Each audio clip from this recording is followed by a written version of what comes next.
Sir, we can start, I think. It's time.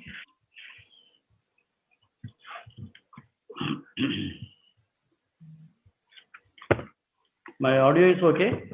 Yes, sir. Sir, I will give a brief intro. After that, we can start, sir. Okay.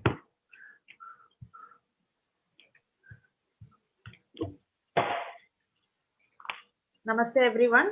Good morning, dear students, and a warm welcome to Samhita Tattva Vichara, a virtual Gurukulam, and a predecessor to a real Gurukulam with the vision of Swargiya Padmasri P.R. Krishnakumarji in mind. The program is organized by Aashirwad Health and Education Trust, supported by the Ayurveda Pharmacy Coimbatore Limited. It was Krishnakumarji's vision to Prachar Ayurveda for everyone who seeks knowledge.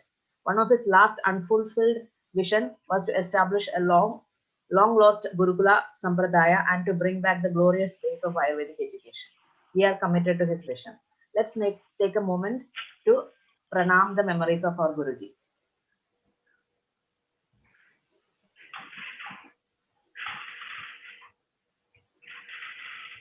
Today we are continuing the Charaka Samhita Sutraasthana with Guru Swami Sankaramritananda Puri. He is a senior disciple of Sadguru Shri Mata Amritanandamayi Devi. He joined Mata Amritanandamayi Mutt in 1991. He is an Ayurvedic physician by profession with a postgraduate qualification that is MD in Kaya Chikitsa. He has completed his BAMS in 1986 from the University of Madras and MD from University of Kerala in 1991. Swami Sankaramritananda Puri joined Amrita School of Ayurveda as assistant professor in Department of Kaya Chikitsa in 2004. Presently, he is the professor in the Department of Kaya Chikitsa, principal and medical director of Amrita School of Ayurveda, Vallikava. Swamiji takes active participation in various missionary activities initiated by Mata Amritanandamayi Mutt and has been given charge of Madurai Brahmasthana. He has traveled to Germany, Switzerland, and Spain to promote Ayurveda and Indian philosophy. He has conducted many workshops and seminars in various important Ayurvedic topics. He is a teacher, physician, and scholar in Indian philosophy. His interpretation of Lalita Sahasranama is being aired by Amrita TV regularly as a serial in their Sandhya Vandanam program. Besides Ayurveda, his main area of interest are Bhagavad Gita, Lalita Sahasranama, and Saundarya Lahari. Today he is here to teach us Matra Shitiyam, chapter 5 of Charaka Samhita Sutraasthana. We welcome you to the program, sir. So can I start? Yes, sir.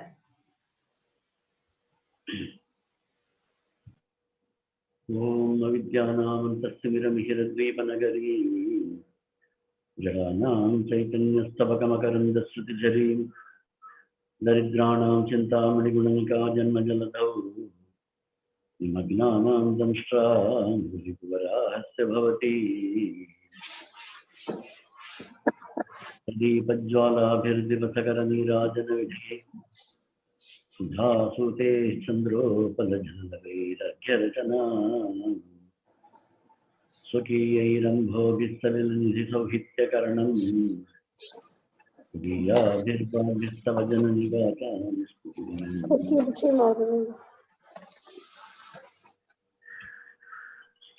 Om Amriteshwari Namaha.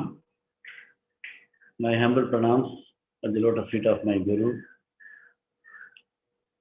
Sadguru Sri Mata Amritanandamayi Devi.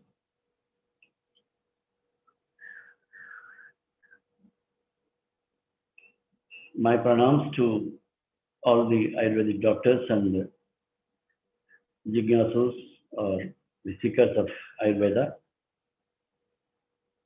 for this program. I am greatly honored to have been called for this program. It is conducted in memory of Sri Krishnakumarji. I was introduced as a student of Madras University. It is also correct, but to be more precise, I studied in Coimbatore Ayurveda College in Navakkarai. The memories of which are very fresh even today in my mind. The interactions with all my teachers and gurus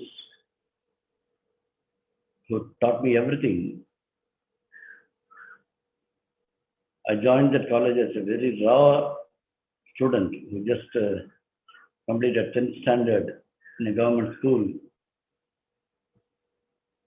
At that point of time, I could not even speak a single full sentence in English. I did not know Sanskrit. I was not very much aware of Indian philosophy and the culture of the fundamental culture of Ayurveda or Hinduism. We are very playful, as you can imagine, and from zero, the teachers of that institute molded not only me, but all those who are associated with me. Now they are all in very key positions of Ayurveda. Many of them are owning a company and hospital together, like Ayurveda Nilayam, like Triveni Nursing Home. One of my classmates is the principal of Kottakkal Ayurveda Vichara, Dr. Jayadevan, Dr. Ramesh, Dr. Suresh. And many are having a roaring practice in their field, even though they did not go for a formal MD and such courses. So I consider it as a great privilege to offer my talk on Ayurvedic subjects. Very rarely I speak on Ayurveda nowadays. I am expected to speak more on spiritual subjects. But I offer this in memory of Sri Krishnakumarji, who was instrumental in running that Navakkarai Institute, who had the vision and who had the understanding of which is the most important aspect of learning. It's not the infrastructure and facilities, but the interaction with the teachers and the actual living of the principles of Ayurveda, for which I am ever indebted. I don't say that the rules and regulations and the infrastructure is absolutely useless. They are also very necessary for easy learning. But the passion to learn Ayurveda, the enthusiasm to learn Ayurveda, to associate with the Indian thoughts and Indian culture, to be constantly inspired by identifying yourself with Ayurveda, and such things are very, very important. We were all very, very, very young, and we can be molded in the way the others will mold us. We can become really bad, we can become really good also. Krishnakumarji saw to that every opportunity he will bring some great people. Swami Chinmayananda we have met many times in our institute, even though we have a handful of people there. There are lots of other Sachidananda, Swami Sachidananda, Swami Vishnudevananda, the senior disciples of Swami Dayananda Saraswati, singers like Dr. Yeshudas, Dr. Vani Jairam, Sri Jayendra Saraswati Swami, and so many others. Amma also I met only in Navakkarai for the first time. It was a turning point in my life. And many philanthropists like Dr. Hegdeji of Dharmasthala have visited that place. They have spoken to us. Everyone who came there will say very good things about Ayurveda. They will say that this tradition has to be sustained and kept alive by students like us, and they will keep on motivating us. Every given opportunity, somebody will come up and we'll cancel the classes and we'll assemble in our prayer hall or in a small assembly that was available there. The partition between two classrooms will be removed and it will become a hall. And even without much setup, without the audio-visual support or mics, because it was a forest. There was no need for too much of technology also. So all the things that the technology that we possess today was not there at that point of time, but the inspiration was always given to us, for which we are ever indebted, and that is making a big difference in our lives. So that aspect also should be considered. It's not enough if we just give facilities and just leave the students like that to learn by himself. It is necessary for a student to interact with others, to see the successful persons, to see the great people, to see the value that they possess. All these are also very, very important. I recently saw a video by Shri Sridharan, the metro engineer. He was asked by the person who was taking the interview, sir, you have been so successful in implementing very difficult projects. How much time do you work in your office? And he was replying that he will work from morning 8:30 or 9 during the office time in the office, and disconnect himself once the office hours are over. He will not even attend the cell phones. And he was also telling an interesting point, that he will wake up at 5 o'clock in the morning and then read Bhagavatam. And that lady was asking him implicitly, what is the benefit of that? Sri Sridharan was replying that, many great ideas, many ideas which are to be implemented in the projects came out because of his constant spiritual practice. So he will dedicate his whole office hours for the work and rest of the time in spiritual and personal work. So that is a secret of his success, and how he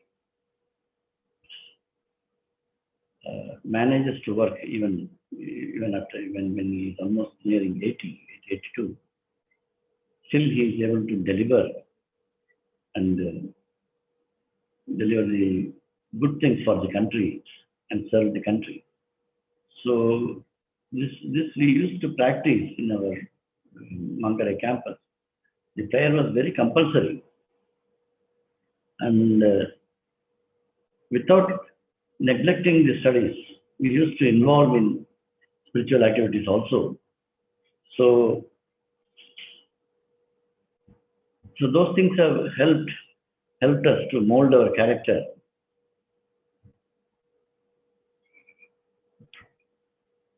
So I remember all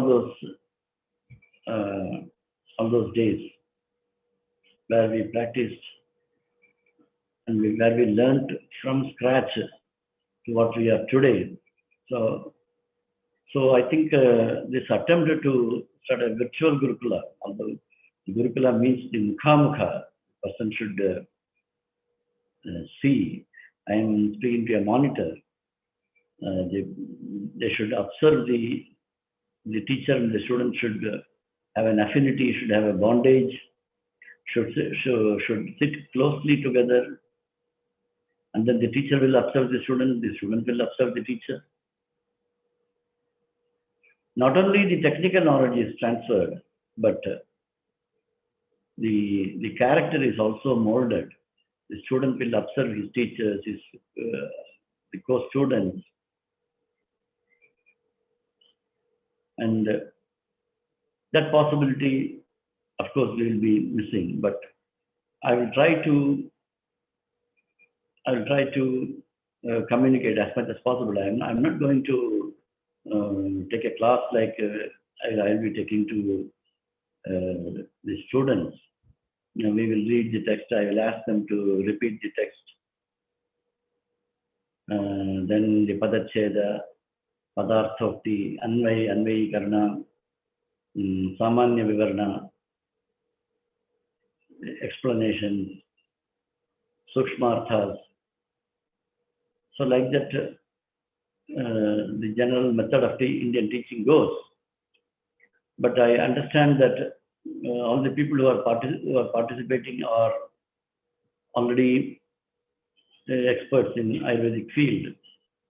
So even though we are not going to have a two-way communication, but I will try to explain the text and try to explain it in a way that so that how we have to analyze the text, because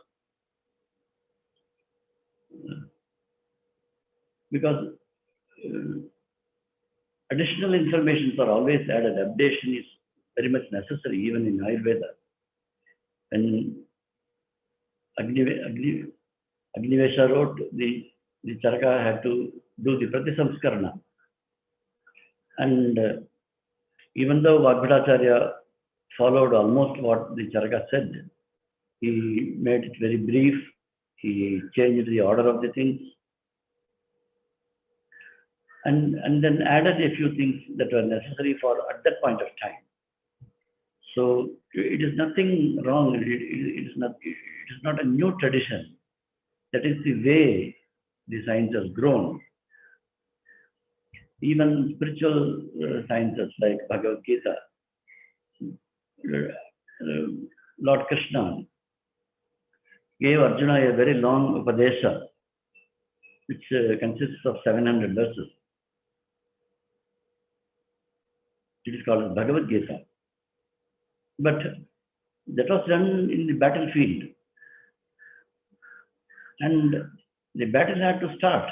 So there was some kind of a hurry for Lord to explain whatever he wanted to communicate. And it was taught to Arjuna, who was a Kshatriya, who wanted to have Swarga. So the teachings were a little bit modified. Whereas Lord Krishna, the same teacher, after 20-30 years before he was going to go for a Swargarohana, he had another disciple, Uddhava. He taught him the same principles. It is called as Uddhava Gita. When you read Bhagavad Gita as well as the Uddhava Gita, when you compare both of them, you will find a lot of similarities. But what was taught in 700 slokas were expanded to 3000 verses. Whatever contents that the Lord told for Arjuna were more elaborated, were told in more detail to Uddhava, who was more of a spiritual seeker, whereas Arjuna was a Swargakamshi. So the advices and the method in which they were taught were very different. So the compilation was done by Charaka or suited to those students at that point of time. There is nothing wrong in modifying or understanding it in the way we have, and in the way the science has grown till today. That is the way we have to look at learning Charaka Samhita also. But it is astounding to note how beautifully, the great level of knowledge those people had even in the worldly affairs, even though they were rishis. And the Sanskrit that is being used in Charaka Samhita is always astounding. It is also necessary when you learn an Indian scripture. You cannot learn a particular topic alone. That is not the way that is compiled in all our Shastras. The Purvapara Bandha, and the order in which the text is written, that has to be understood. Generally, when you enter when you want to give a house to somebody new, when you know someone and you want to give your house or a flat or something to him, you can give the key to him in the beginning and then ask him to occupy the house. Or you can take him into the house, show everything that the house possesses, and then after locking, you can entrust the key to him. These are normal methods. So similarly, in a Shastra, you can give an introduction in the beginning and then start the topic, and then without a brief conclusion can be given and given the key and close the chapter. In Charaka Samhita, you will find that Charakacharya has briefed the topics in the end, and then whatever topics he has dealt in the particular chapter will be compiled, will be shortly presented in the end, and he concludes the chapter like that. So this is like showing the house and then giving the key to the person you want to entrust the key. So that is the method Acharya has adopted. So that thing can be noted when you read the chapter. Also, the order of the chapters is different. We are in Kerala, students and the teaching community are more familiar with Ashtanga Hridaya. When we studied, it was Ashtanga Sangraha, just 40 chapters in the Sutraasthana. Ashtanga Hridaya is 30 chapters. The order the Charakacharya follows is different from what is being followed by Mavuthampathy. But one similarity, I will not be too much going into those details. What I'm trying to communicate is, the Purvapara Bandha, the relationship with the chapters, the order of the chapters. At this point, I would like to share an experience why this has to be considered important. Recently, we had an interview with a student. He came from some college.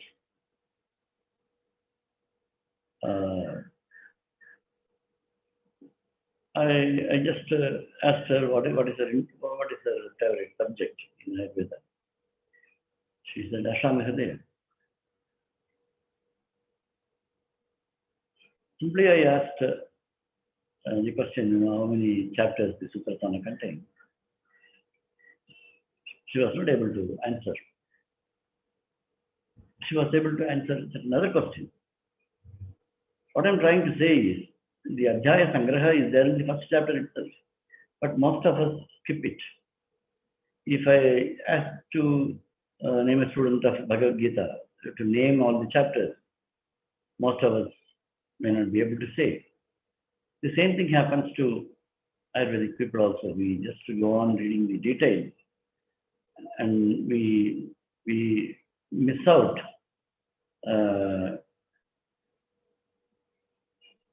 the relationship between the chapters, the order of the chapters, why they are kept in such an order. So when we used to study, our teachers used to compel us not to miss out a single sloka. I will narrate this with an example. If it was a Chikitsa we cannot skip even a single yoga. At that point of time when we used to study, we had to study the whole Ashtanga Hridaya in Chikitsa. We cannot say that yoga is not important, that yoga is not sold in the company. Again, I have narrated an experience with some students. a student came for an interview for a job in our organization. I just asked her a simple question. You tell me something about Ushnodaka. The students who have studied Ashtanga Hridaya will know the importance of it. The very first topic in Jara Chikitsa is Ushnodaka Pana. Krishna Galpalpam Ushnambu, Vived Vataka Pajjare. It goes like that. It goes like this.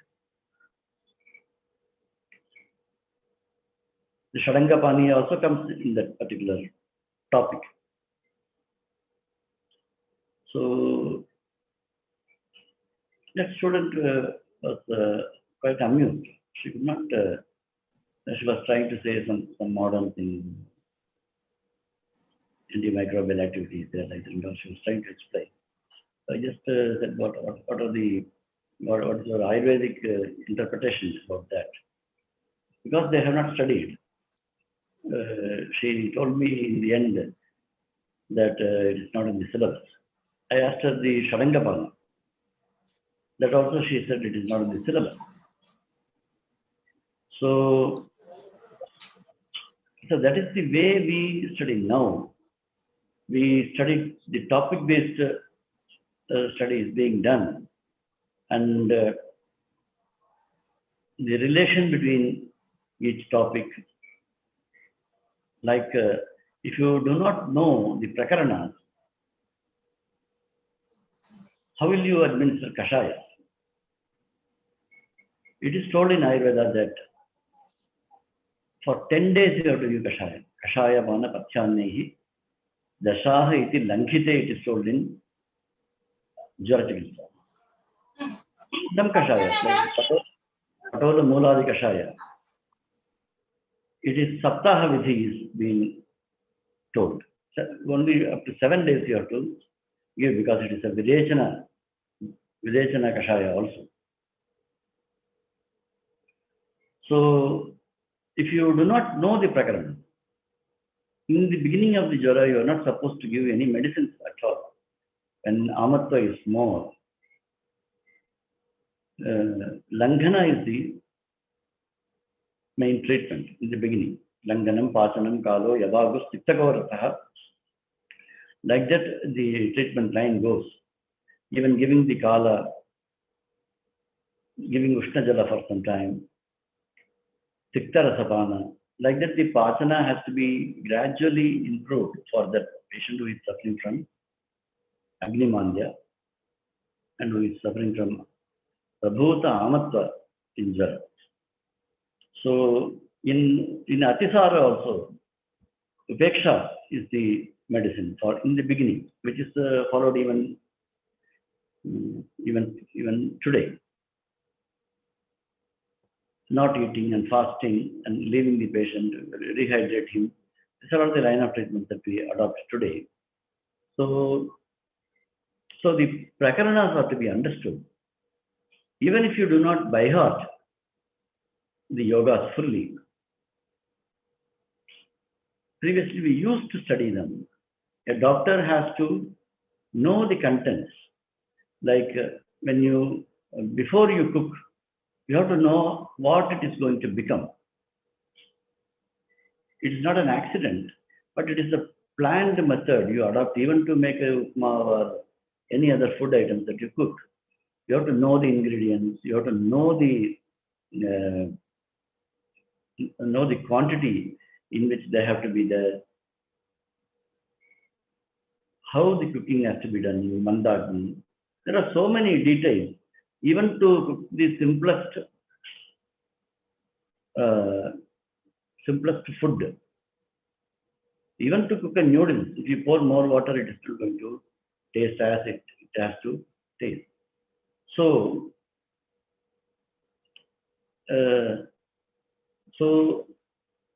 we have to consider all the factors. We have to correlate between the topics within a chapter, and then the chapters are to be correlated.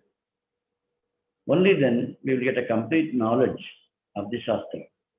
So when when I'm going to teach you some chapters, the Purapara Bandha is definitely will be missed, because I'm going to take a particular part of a particular text.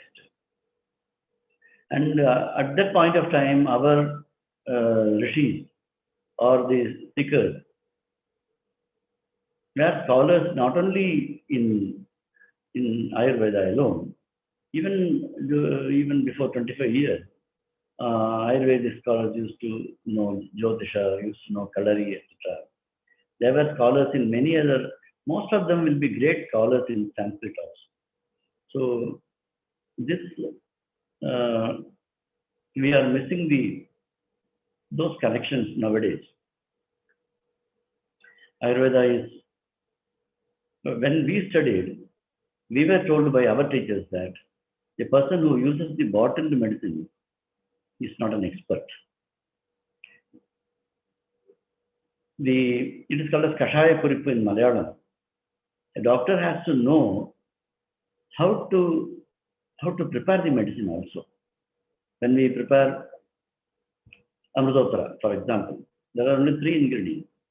But when a patient is constipated, the doctor will say, add more Abhaya Kadaka to that, so that it takes care of the constipation. When you read the Sharangapaniya, you will understand that a lot of extra ingredients will be added, or some ingredients will be reduced. Adhisarathil Muttanga, Adhikam Jarkananda, Daha Mohagal Jarku, Damacham, Rivelium, like that. No, the modifications, the customization, according to the patient is made. So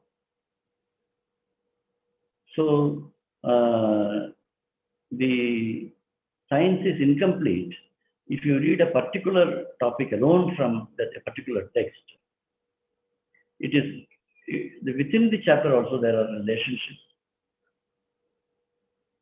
The chapters are interrelated. You have to know what was the previous chapter. You have to know what is the next chapter. What is the order of the chapter? Why the order is kept in that way by that particular Acharya? How it is related with the other Shastras. How it is related with the other textbooks of Ayurveda itself. So, these are all becoming very, very important. These aspects also we have to know to understand this scripture completely. But to do this in a single day or a single session is not possible. I'm just trying to give you some keys so that you will know how to understand the Shastra. Our teachers used to tell us that the complete reading of the text is necessary. If you read all the yogas and if you know all the ingredients,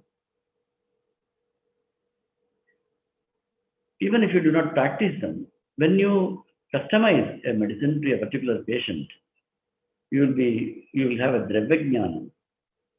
I will cite 1 or 2 examples here. How it helps you when you have a Dravya. Like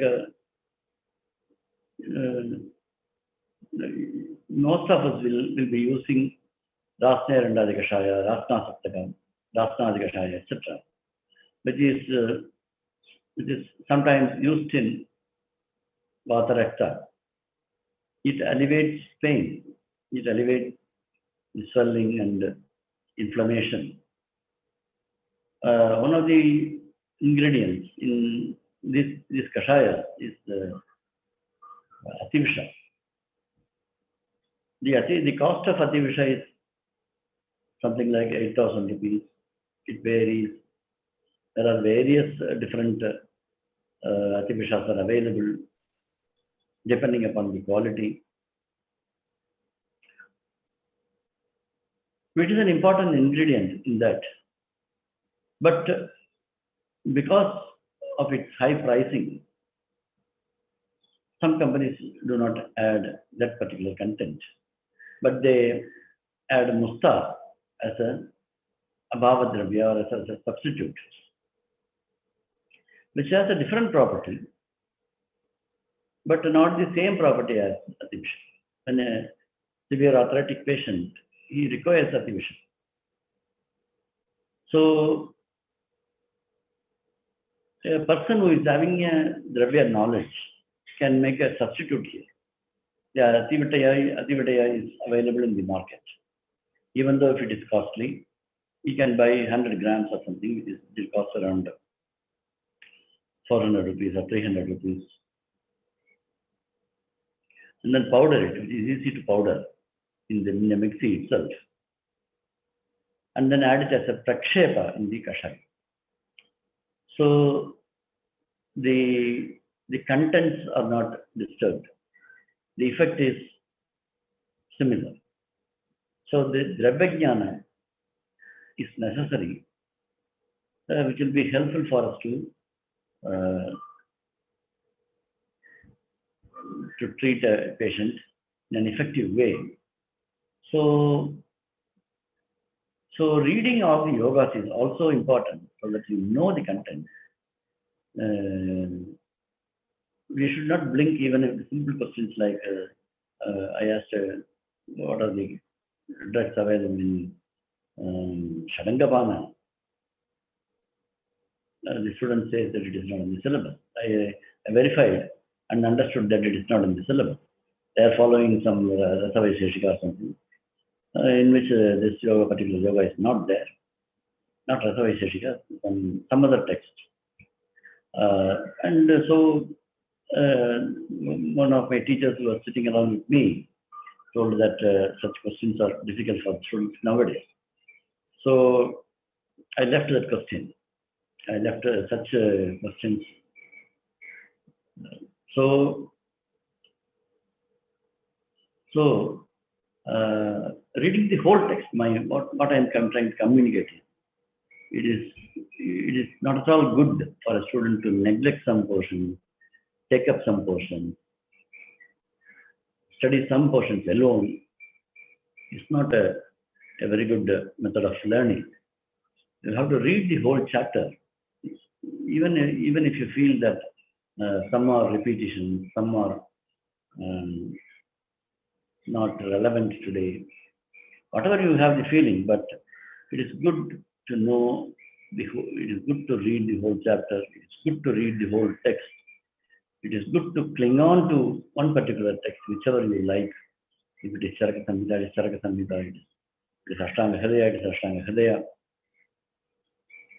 So it is necessary that you read the whole text at least once in your lifetime.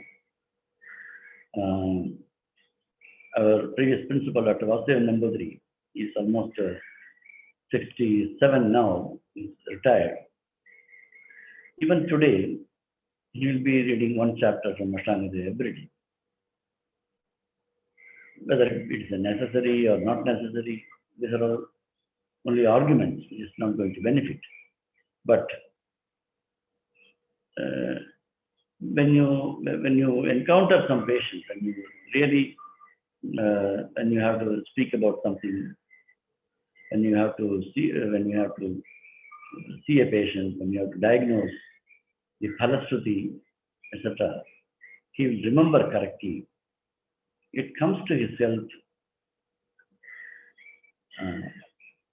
in unexpected moments also. So being familiar with one text, being familiar with the whole text, constant reading of the whole text, becoming an expert in a particular text or many texts, that depends upon our capacity. We need not be an expert in one subject alone.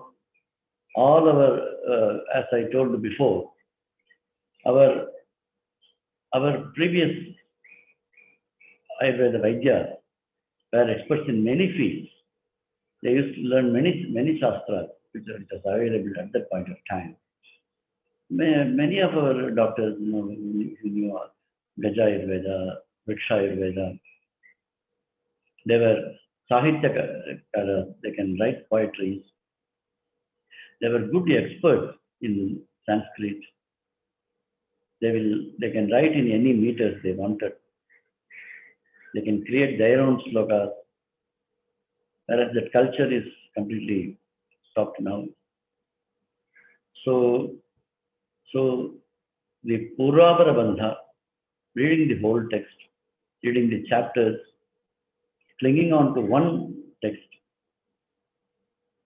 these are all the keys to become an expert in the particular subject. Again, I will narrate an example from my life. The chanting of Lalita Sahasranama was introduced in Mavuthampathy by Dr. Musa. He told me, he took me, in fact, to Mavuthampathy temple by himself. And then he stayed there for 2 days along with us. One more student was also there. Is Dr. Gauri Shankar, who is a professor in Nadu. He introduced us to the Pujari there. He sat with us. He arranged for food there. He chanted Lalita Sahasranam along with us. And that is how he introduced that particular subject. And then he told us a tradition in which you go on repeating that particular chant. It's called a bhajana. We stayed there for 5-6 days, and then from early morning we'll go to the temple and sit there and then start chanting and repeat that whole day. We will return only after the night Mangalarati is done. So this way, without even thinking, contemplating about the meaning, etc., I was introduced to that particular subject. I was introduced in the beginning that my talks on Lalita Sahasranam is being aired by a popular TV, Amrita. I nearly spoke for 1,000 episodes, and now it's stopped. The topic is over, and hence it is stopped. I covered the whole text. When you usually chant that, you chant only the main part of it. It starts from Sri Mata, Sri Maharagni. But I didn't do that. I started from the Ubodghata Prakarana, the introduction. Actually, the main chant contains only 172 verses, 182 verses precisely, and a half. But I started from the introduction, and then I explained the Dhyana Sloka. I explained the main text, name by name, and then I explained the Phalasruti Bhaga also, in which there are many important things which we never chant. So that is how a particular text which contains about 322 verses was explained for nearly 200 hours. So when you try to learn something, it is important that the introductory part is also learned, the benefits are also learned, the conclusion, etc. Everything should be properly learned. Neglection of parts of it, or learning only the parts of a text, is not the practice we should practice. We should do. That's what I'm trying to communicate here. When you learn a text, don't say that Adhyaya Sangraha is not necessary. Don't think that that particular chapter is a repetition. That is not necessary. That is not conclude it like that. It is also important to learn every day, little by little. Shanair Vidya, Shanair Maitri, Shamehi Parvatamaruhet. You would have learned it in the three Ayurveda stages. Climbing a mountain, making friendships, and learning something should not be done in a hurry-burry and should not be done in, we should not try to say quick way of learning, speed reading, and such things are not the ideal method. Instead of it, every day we must do something. We must contemplate something on a particular text or a particular book, and then read a chapter, analyze a certain part of it, and then leave it. So this way, without giving any stress or strain to your mind, if we read every day, that way you are having every chance to become an expert in the particular subject. So I will just say the example of Lalita Sahasranama.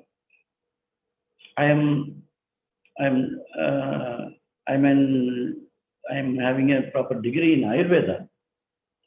I'm not to be considered as an expert in. I'm not an expert in Sanskrit also, even though till today I'm a student of Sanskrit language. And I didn't go for any kind of a recommendation or anything. But they came and approached me for that explanation. So when you become a real expert in a particular field, opportunities also will come and knock your door in your expressions, and when you really communicate, the depth and the knowledge you possess will become handy. So for which neglection of portions in the text or a particular science is not very good. You gather knowledge as much as possible, and then whatever becomes beneficial in life will be utilized, and rest you have added some color to your personality. So why I am giving this long introduction, I am going to cover a particular chapter that also in one day. So I'm not sure how much the chapter is also a very long chapter. And I don't know whether I will complete the whole chapter today, but I have given all the keys that are required to understand the scripture, understand a chapter or a text. And because we are on a virtual platform, I don't know how many of you are having books.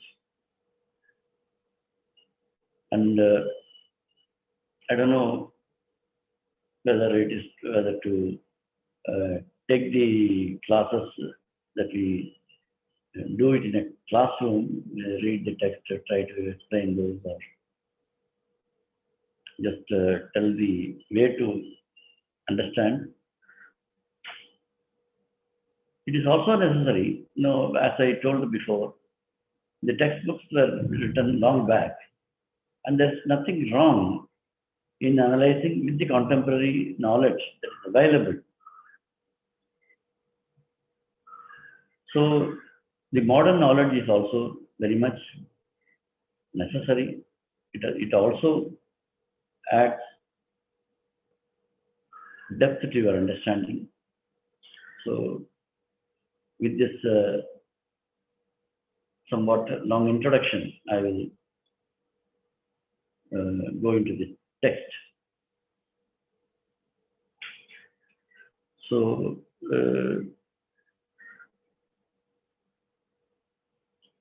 I'm apt to take something to speak about Matra Shitiya.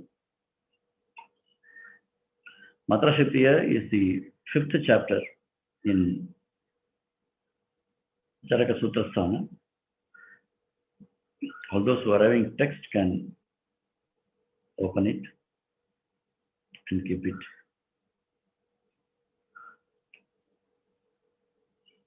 Athato Matrashitiyam Adhyayam Akhyasamaha Itihasmaha Bhagavan Atreyaha This means that now Charakacharya is going to expound the chapter of quantity of diet, etc.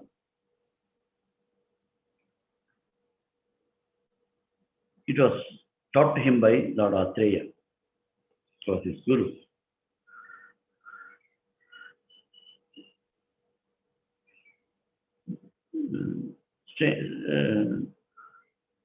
For a reason, Ashtanga Hridayakara also has given the same chapter name, Matra Shitiyam Adhyaya. That is the 8th chapter in Sutraasthana. People who are from Kerala, who are familiar with Ashtanga Hridaya, I'm just reminding them that is the 8th chapter and this is the 5th chapter. And in this chapter,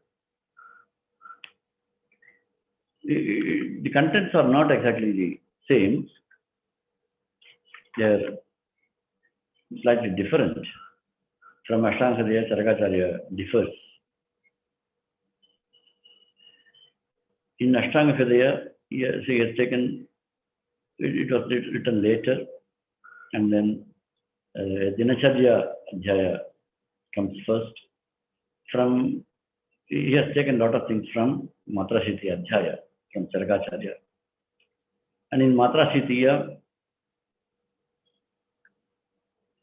comes later in Ashtanga Hridaya. Some of the aspects that are covered in Charaka Samhita is covered in the 8th chapter of Ashtanga Hridaya. So, even though the topic name is same in both the texts, the contents are not exactly the same. But the ideas are very much same in both the texts. In Charaka, as we can easily understand, it is a more explanatory, more elaborate. So he tells them in detail.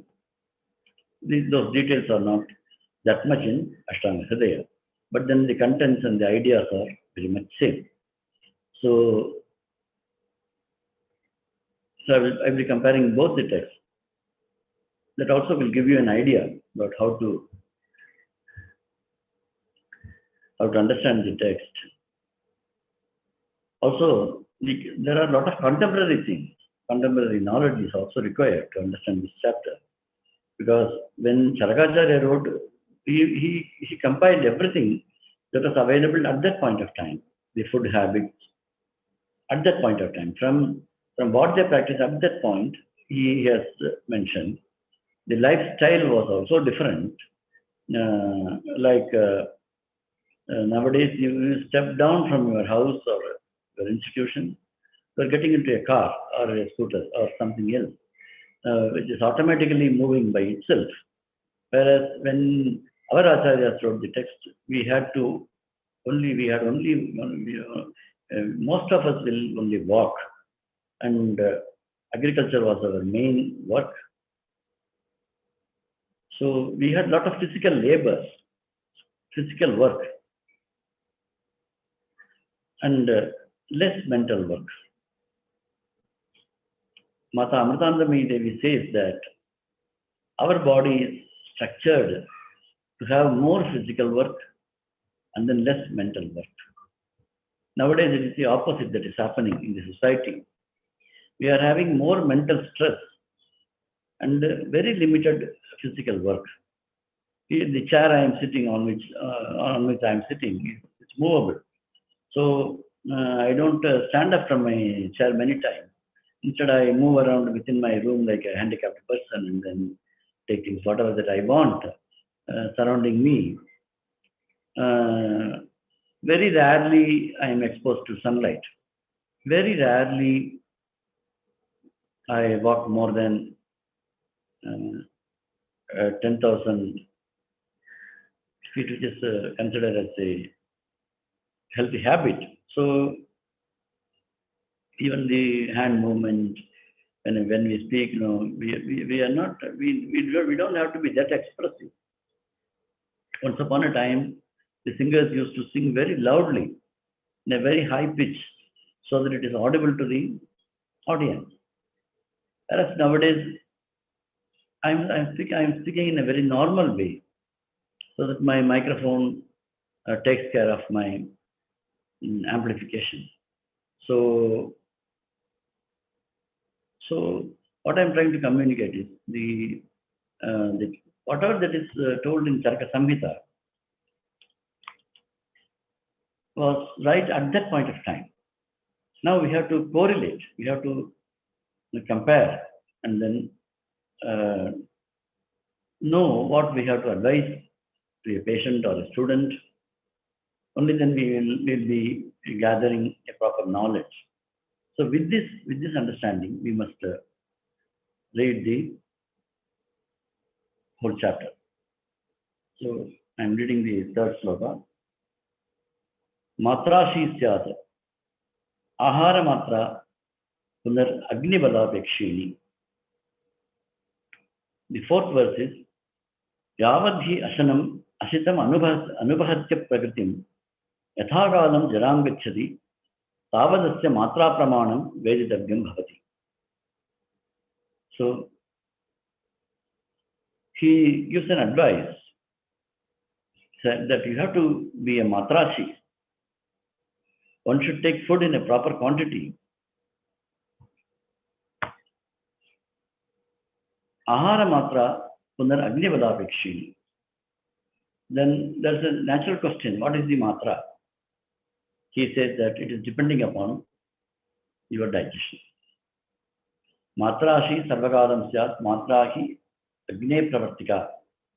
Matra pramanam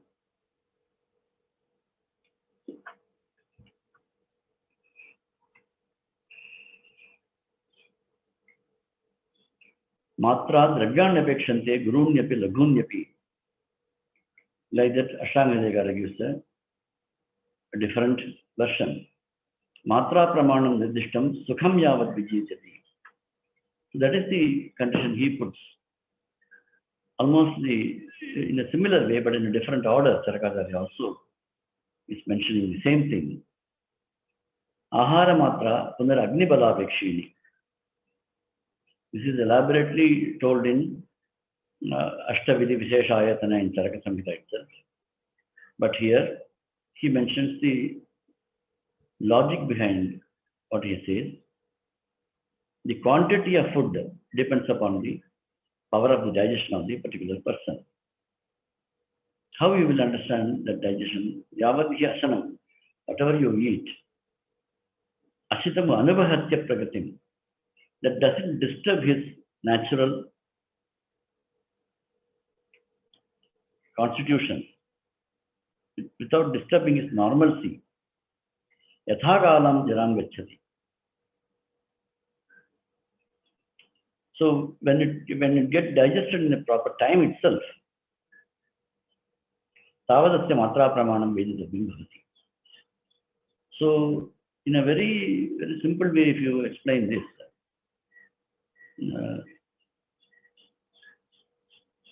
nowadays when we eat, it causes heaviness, drowsiness after eating. It is a normal practice that after food I am feeling a little drowsy, a little sleepy. Our activities are reduced. Many people sleep in the afternoons.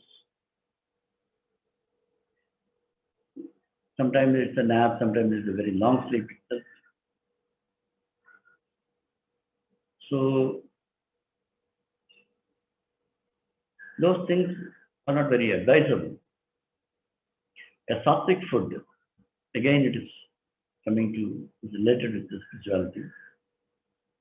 A sattvic food will not cause any heaviness in your stomach. It doesn't disturb even after taking a food. If you are able to contemplate, if you are able to concentrate on a serious topic, that can be called as a sattvic food, without disturbing your mind, without disturbing your energy levels. That means, that will be explained later. We have to We should not eat without feeling hungry. Many other aspects of eating. So there is a very simple formula for this. Because the eating is very, very important. What you eat inside is very important. There are 3 rules for this, as told in the text. Ritabhuk, Mitabhuk, and Hitabhuk. I will narrate a story so that you remember this properly. Once a brahmachari or a student was asking the same question to his guru. Sir, what is the proper method of eating? So his guru did not answer him directly. Instead, he told him to go to the forest. The Shishya went deep into the forest. It was silent initially, and then later on he heard a sound of a cuckoo making its natural sound. That sound was heard by the Shishya as book. He further went deeper into the forest and then heard another sound which is similar to the book. That time also he heard the same sound. So he contemplated. His guru has told him to go into the forest and understand the answer for his question. So 3 times he heard the sound book. Book in Sanskrit means eating.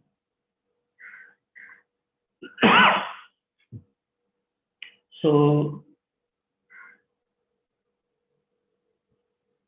the disciple understood as 3 rules for eating.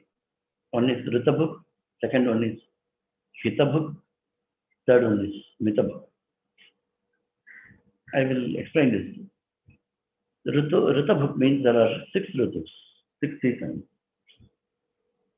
According to the seasons, you have to make slight variation in your food habits. Like in Sharad Ritu, you have to avoid amla, katurasa, etc., in which the pitta kopa is there. In Varsha Ritu, the amla can be taken because it is vatahara. So these kinds of adjustments. In the Vasanta Ritu,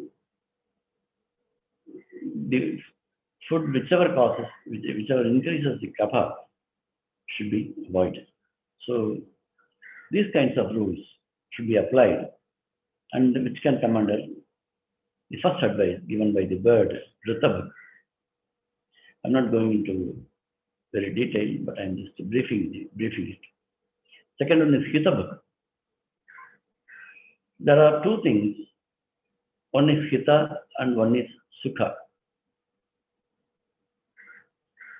It can be called as Priya also.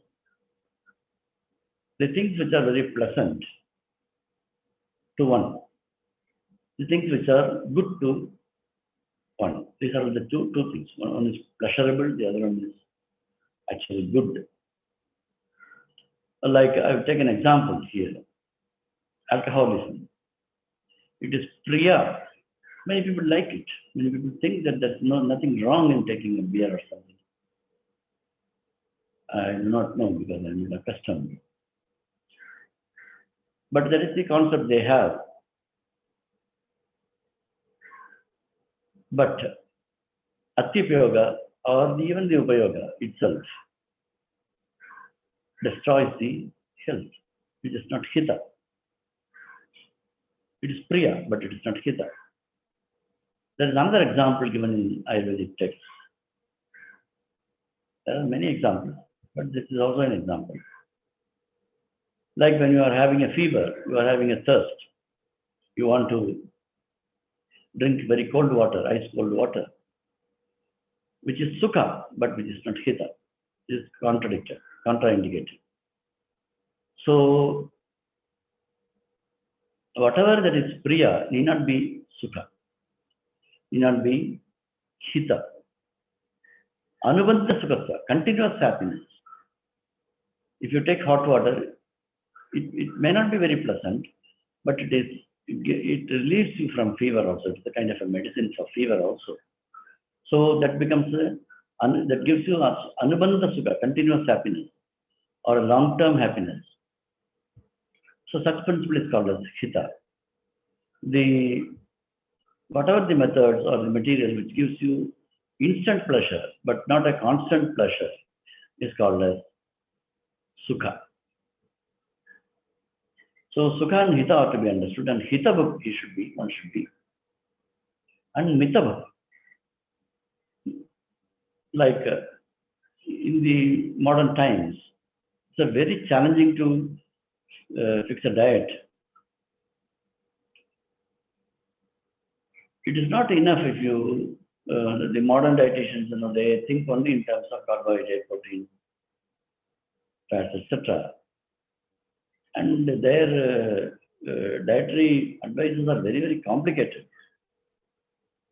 I was admitted for diabetes, and I was given 4 sheets of description about what to eat and what not to eat, what are the calorific values of various things. If you combine them, what will happen? I was given a class for an hour. It's very difficult to explain things to a diabetic person.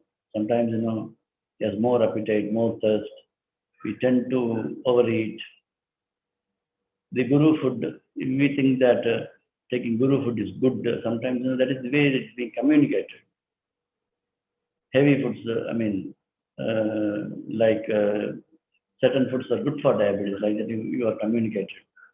And many times, the patients who are not very skilled, they do not understand the dietitian's advice. So, how to make it very simple is mita bhak. Eat a limited quantity only, all the time. Once in a while you can, food is not for health alone, but it is for your taste also. So variations from mita bhak or mita bhojana should be done only occasionally, not regularly. So if you want to advise a patient in a simple way, you can tell all these 3 things: rita bhak, hita bhak, and mita bhak. So this way, the Charakacharya also gives here a definition. Like, when people ask how much exercise I should do, for back pain, some patients have told me, some doctors have told me to bend forward, some people have told me to bend backward, some people say that you have to sweat, some people say you should not sweat, yoga people say never say, yoga people always say that after doing yoga you should not sweat at all. So what is the actual route for exercise that they have asked? I told them, Ardha Shakti, only half to your capacity you should do exercise. So similarly here, Charakacharya gives a good definition. Prakritim yathakalam gacchati, jaram gacchati, tavasya matra pramanam vedabbim bhavati. The same thing is told in Ashtanga as sukham yavat vijayati. They should be comfortably digested. So here also it needs a very, very elaborate explanation.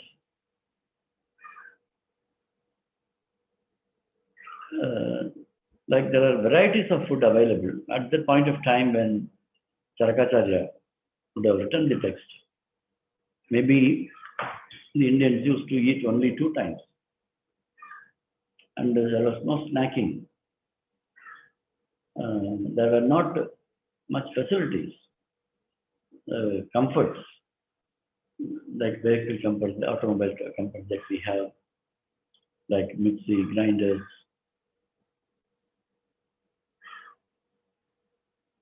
Maybe our grandmothers used to grind only in ammi or something. Externally, they have to do all the grinding work. They have to milk the cow, they have to walk, there are steps. You have to go to your pond to take bath. You have a There are a lot of differences. There was no electricity, so that we never used to work in the night time. Evening was always kept for personal work and relaxation and contemplation.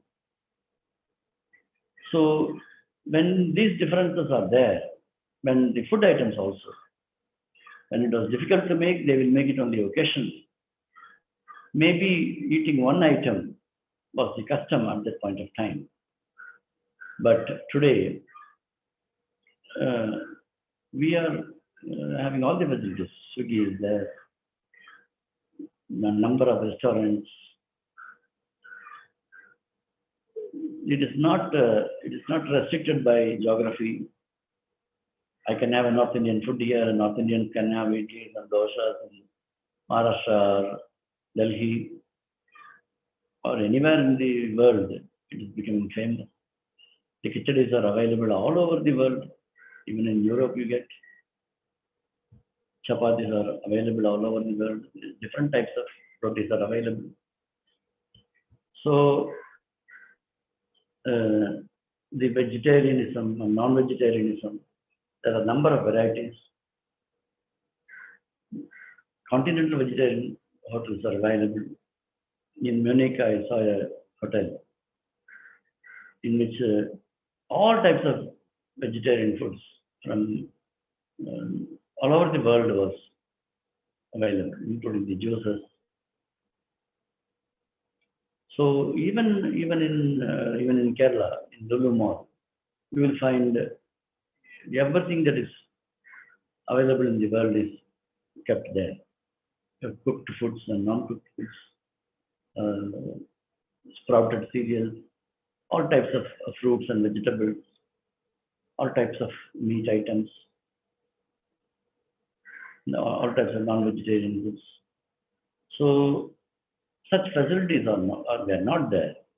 So with this perspective, we should see how intelligently Charaka has defined this. Sukham yavad jijyati, yathakalam jaram gacchati. Person to person, a diabetic person, his diet should be different from others.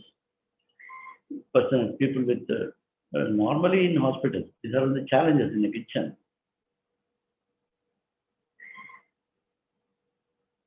Saltless. In the same kitchen, you have to cook many times. Our kitchen in Cochin aims, runs 24 hours. Whole night also, many patients will require food because surgery will be conducted. They will come back from their unconscious state. Doctors will require food. So from morning 5 to next day morning 5, the kitchen runs. With various different items. Hundreds of flasks are being used. The flask facility was not there.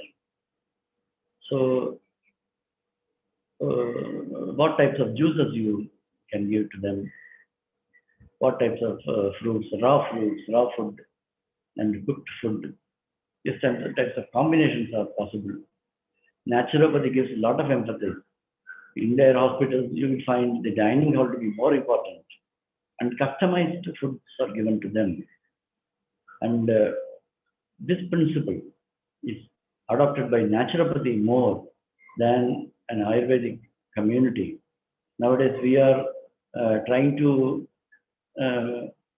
leave it to the patient. In the quantity, generally, the hospitals do not interfere. They allow the patient to eat whatever they want. But in naturopathic hospitals, certainly they will interfere. They will measure the food and give you. They will ask you to fast. Many diseases need nourishment. Many diseases need fasting. So in Bhojanam, Hinamatram Tunna Balo Upachaya Ojaso, which is told by Varbhatacharya, when you eat less, it does not give you strength, it does not give you energy, it does not nourish your tissues. Bhojanam Tatimatram, it is a cause for many diseases. Atimatram Panasdoshana Punarasu doshan prakopayet is told. So the overnourishment leads to many diseases which we are aware of, like diabetes also. Diabetes is one among them. So here, a very general idea is given by Charakacharya, because eating is more related with work. The more physical work you have,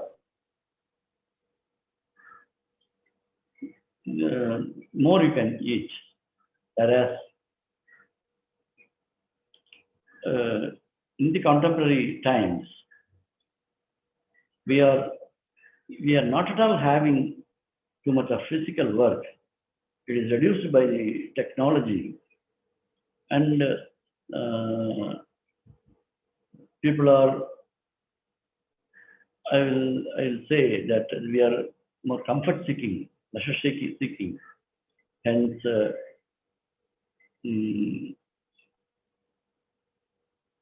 lifestyle disorders have improved or increased.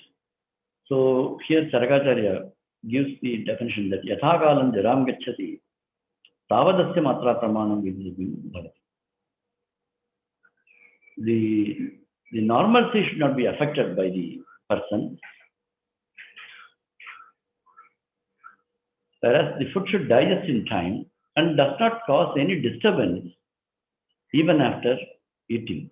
This is the way you have to fix your food habit.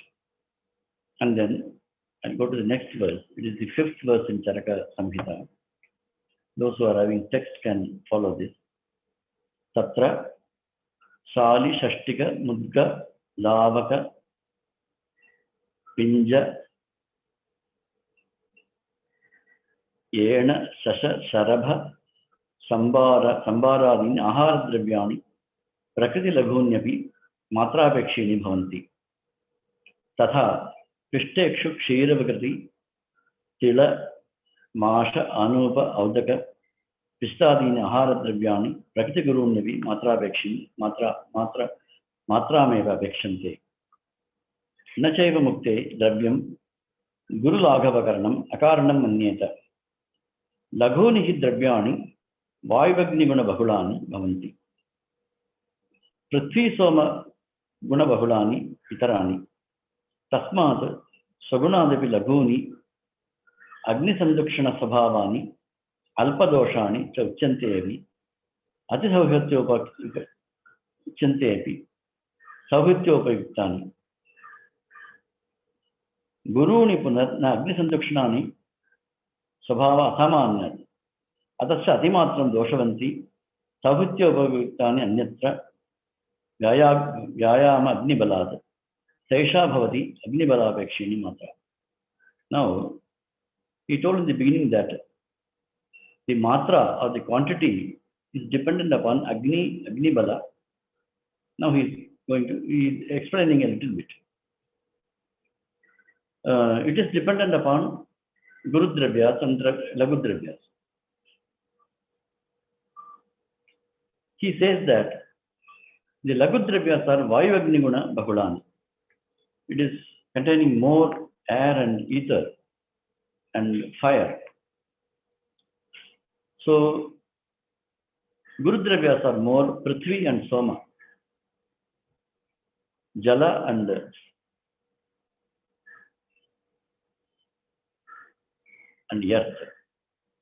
So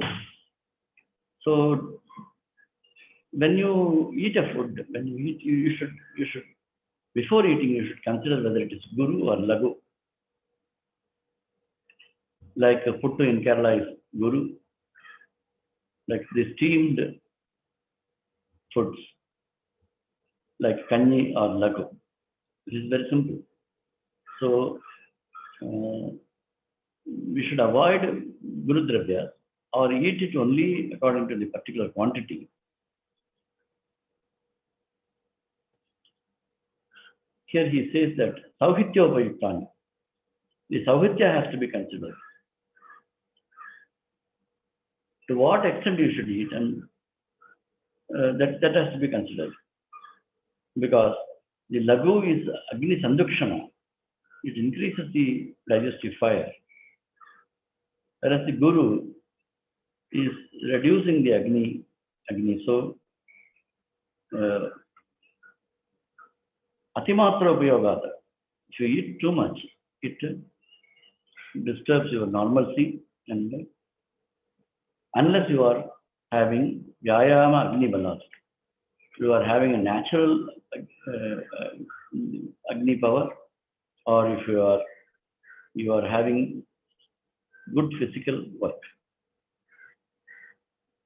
Dravyapekshayahi Tribhaga Sauhityam Adda Sauhityam va Guru Nama Upadishyate. Here he again gives another clue. If you know that it is a Guru Dravya, if the food is heavy, you can have only 1/3 of your stomach, depending upon whatever you eat. Or you can take up to Ardha Savitya. Half to your capacity you can eat. And never eat beyond that. Laghunam api nacha ati savityam agner yakti. Even if it is lagu, you should not eat it too much.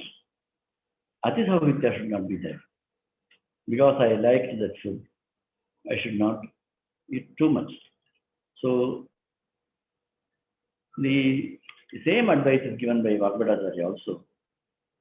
Bhojanam hinamatram tu na bala upachaya vojasau.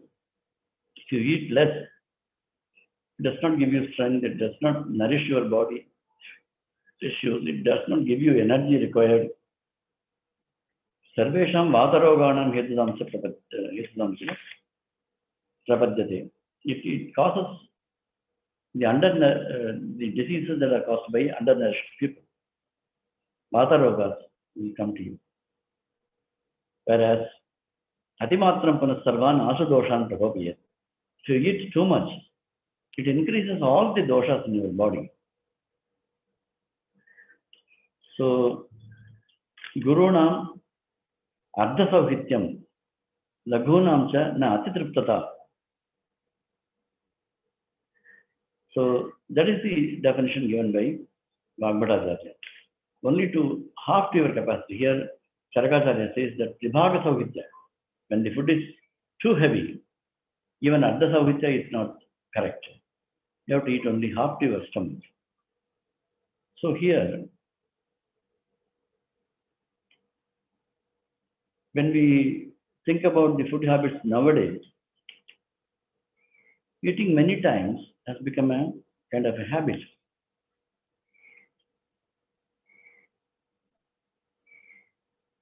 It is called as a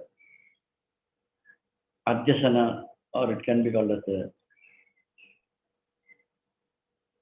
samasana or vishamasana. So all these are not considered as an ideal practice of eating.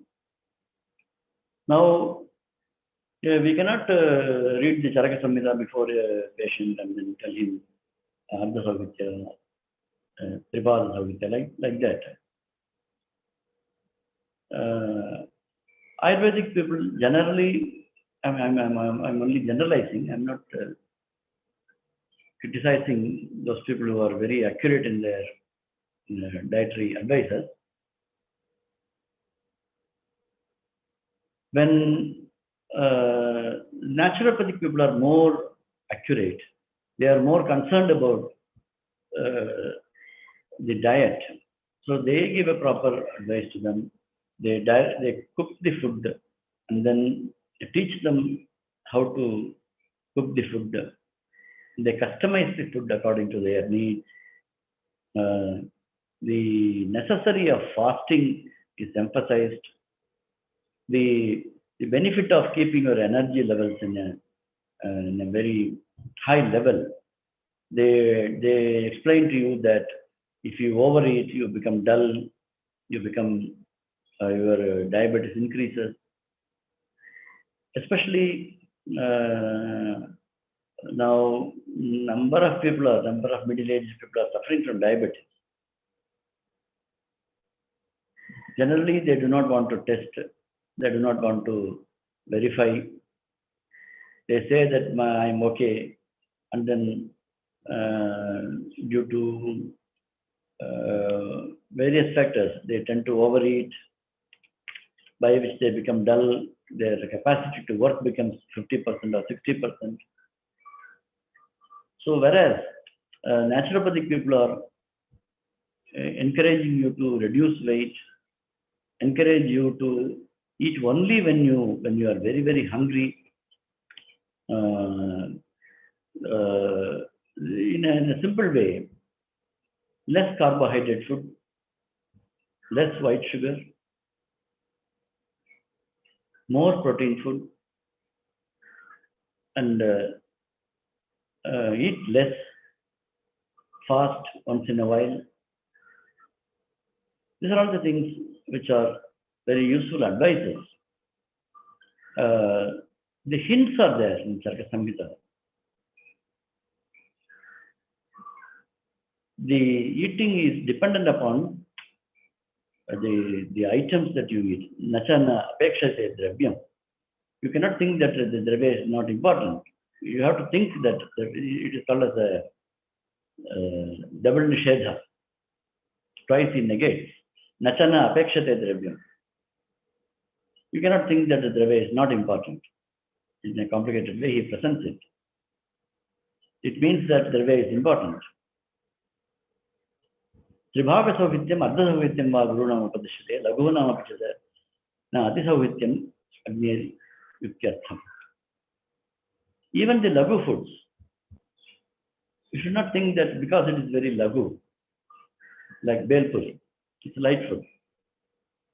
But you cannot eat 1 kilogram of it. It is a mistake generally we commit. We try to keep our stomach full. We generally, people tend to feel that eating is not only for health, but if you cannot eat, what is the purpose of living itself? Everything you become a restriction. You have a measuring cup for everything. On the dining table, there's a cup, only 1 cup of rice and 1 cup of curd. The dietitian will come and make you eat. Nowadays in the West, there is a system where you have to get into an analysis, and then according to whatever conclusions they have come to after analyzing you, the diet will be sent through. They will directly deliver it to your house. Only that food you have to eat. Every calorie is calculated. Like the film actors, they increase weight, they decrease weight. There are various methods, modern methods, by which the food is very calculated according to the dravya. The Charakacharya also says, Nachana apekshate dravyam. It's important to measure, important to see the article which you are eating. So, like that, he goes on giving hints how to eat. Matravadyasanam ashitam anubhavatya prakritim balavarna sukhayusha yojayati upayoktaram avashyamiti. The rule is, food, if it is taken in a matravadyasanam, if the food is taken in a proper quantity, provides strength, complexion, and happy life to a person without disturbing his prakriti or his mind or his physical body. So this much of a broad introduction is given in a very sutra form or an aphoristic form by Charakacharya. So this kind of a broad understanding is necessary. Then he goes on describing some articles or material. Guru Pishtamayam Tasmad Tandulam Pichvanapi Najata Bhuktavan Khaden Matram Khaden Bhubukshitaha. This is the 9th verse in Charaka, 5th chapter.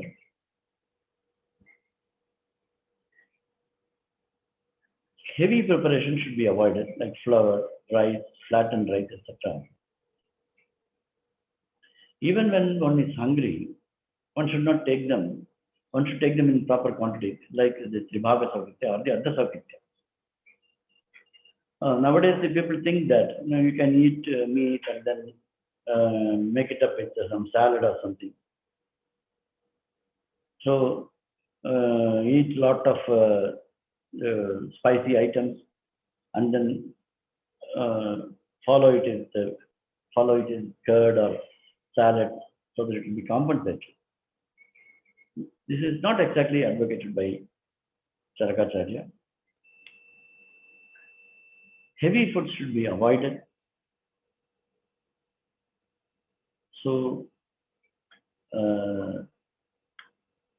even if you are very hungry, you should take it only in a proper quantity. So, Valluram Sushkashakani, Salugani Bisancha, Nabhishet Gauravan Mamsam, Krisham Nebo Upayojayet, Kurchikamsa Kiratamsa, Shaukaram Gavyamahishe, Malchan Dadija Mashamsa, Yavakamsa Nachiye. Shashtigan Sadimudgamsa, Saindhavam Amalake Yavan, Antariksham Payasatpit Jangalam Madhucha Abhyaset. Tatra Nityam Prayanjita, Sasthyam Yananuvartate, Ajatanam Vikaranam, Anuspatikaramcha, Yata. So, this is again nicely compiled by Vagbhatacharya. I will read the text from Ashtanga Hridaya. It is in the Matra Sithya Adhyaya, 8th chapter of the Sutraasthana of Ashtanga Hridaya. It is the 35th sloka onwards. I will read a few slokas. Here, Charakacharya mentioned certain food items which are heavy and certain food items which are to be practiced every day. In other words, Shilaniya Ahara and the food items which are to be avoided. So, Shilaniya and Nishiddha Ahara, this is the topic which is dealt here. So, I will read from Ashtanga Hridaya. Those who are having Ashtanga Hridaya text can follow me. Those who know it already can just listen to me. Kale Satmyam Shuchihitam Nigdhoshtam Lagu Tanmanaha Shadrasam Madhuraprayam Natidrita Vilambitam Natakshudvan Viviktasthav Dhautapada Karananaha Tarpayitva Pitrun Devan Athitin Balakan Gurun Prastyaviksha Tiraschopi Pratipanna Parigrahan Samiksha Sammigatmanam Anindan Abruvan Dravam Ishtamishtahi Sahasniyat Shuchi Bhakta Janaharvam. You have to eat in a proper time. You have to eat what is salpya to you, whichever you are accustomed to. Suppose I am living in a coastal area. Patients coming to me are fishermen community, from fishermen community. If I ask them not to eat fish, they will never come to me second time. It is not possible for them to eat. Moreover, it is not available also. They do not have a go to get all the varieties of vegetables that are available in the other parts of the country. Moreover, they are accustomed to that particular type of food. So, it's not going to do that kind of harm to them. So, clean food, hita, snigdha, ushna, tanmanaha, shadrasa should be combined, madhura praya, more of sweet, natidrita vilambitam, you should not eat in a hurry. You should not eat it too slowly. You should you should eat only after taking bath, nata, shuddhvan, only after having hunger, viviktastho, dhautapadakaranaha, you should clean your hands and face properly and legs. Tarpayitva putran devan, asitin balakan gurun, pratyaveksha tiraschena, pratipanna parigrahan. So here, another important principle is explained. The consciousness with which you eat food is also considered by the Hindu culture. I once went to a sannyasi who was sitting in a forest. I just, because I was there around, I wanted to meet him and have a chat with him to get some inspiration. So I went to him and he gave me a fruit, full fruit. He gave me a knife. There was an assistant along with him. But he didn't ask him to cut it and give it to me. Instead, he asked me to cut it. So I asked the reason. He would have given me after cutting it. He said, no, I'm not cutting it because my energy or whatever the person who is cutting the vegetables or a fruit, it will be transferred to the food. That's one reason he gave. So in Hindu culture, food is not a combination of ingredients alone. Ingredients are important. The dravya alone is not enough. But the consciousness with the mindset that which you are cooking is also very, very important. This is especially when you visit the Vaishnava, you will understand that those people are very, very keen on this particular aspect. In India, there are various cults in which the self-cooking is necessary. In some of the cults, they will, Swayampaka is very, very compulsory. Otherwise, they will not give the mantra diksha. They will never eat from outside. I have seen some people, there was an examiner who came to our institution. He came with a stove. He will take bath only in a well, and he will not use the tap water. He came with a pot, and we have to supply him frequently the water. We have to supply him the husk that is necessary to cook. Otherwise, he will only fast. He will not ask for anything, even for tea and coffee. He will not ask that. So it was. I was put into some kind of an embarrassing situation. I have called a guest, but he is fasting, so it is not possible. So I provided him whatever he wanted. I gave him a lot of time also to prepare food instead of official work. So what I'm trying to communicate is, the consciousness with which the food is prepared is being transferred. Even if you give a water, if somebody else offers you a water, it is a water. But when Mahatma gives you a water, it is called as a tirtha. In many mathas and the ashramas, tirtha is the prasada.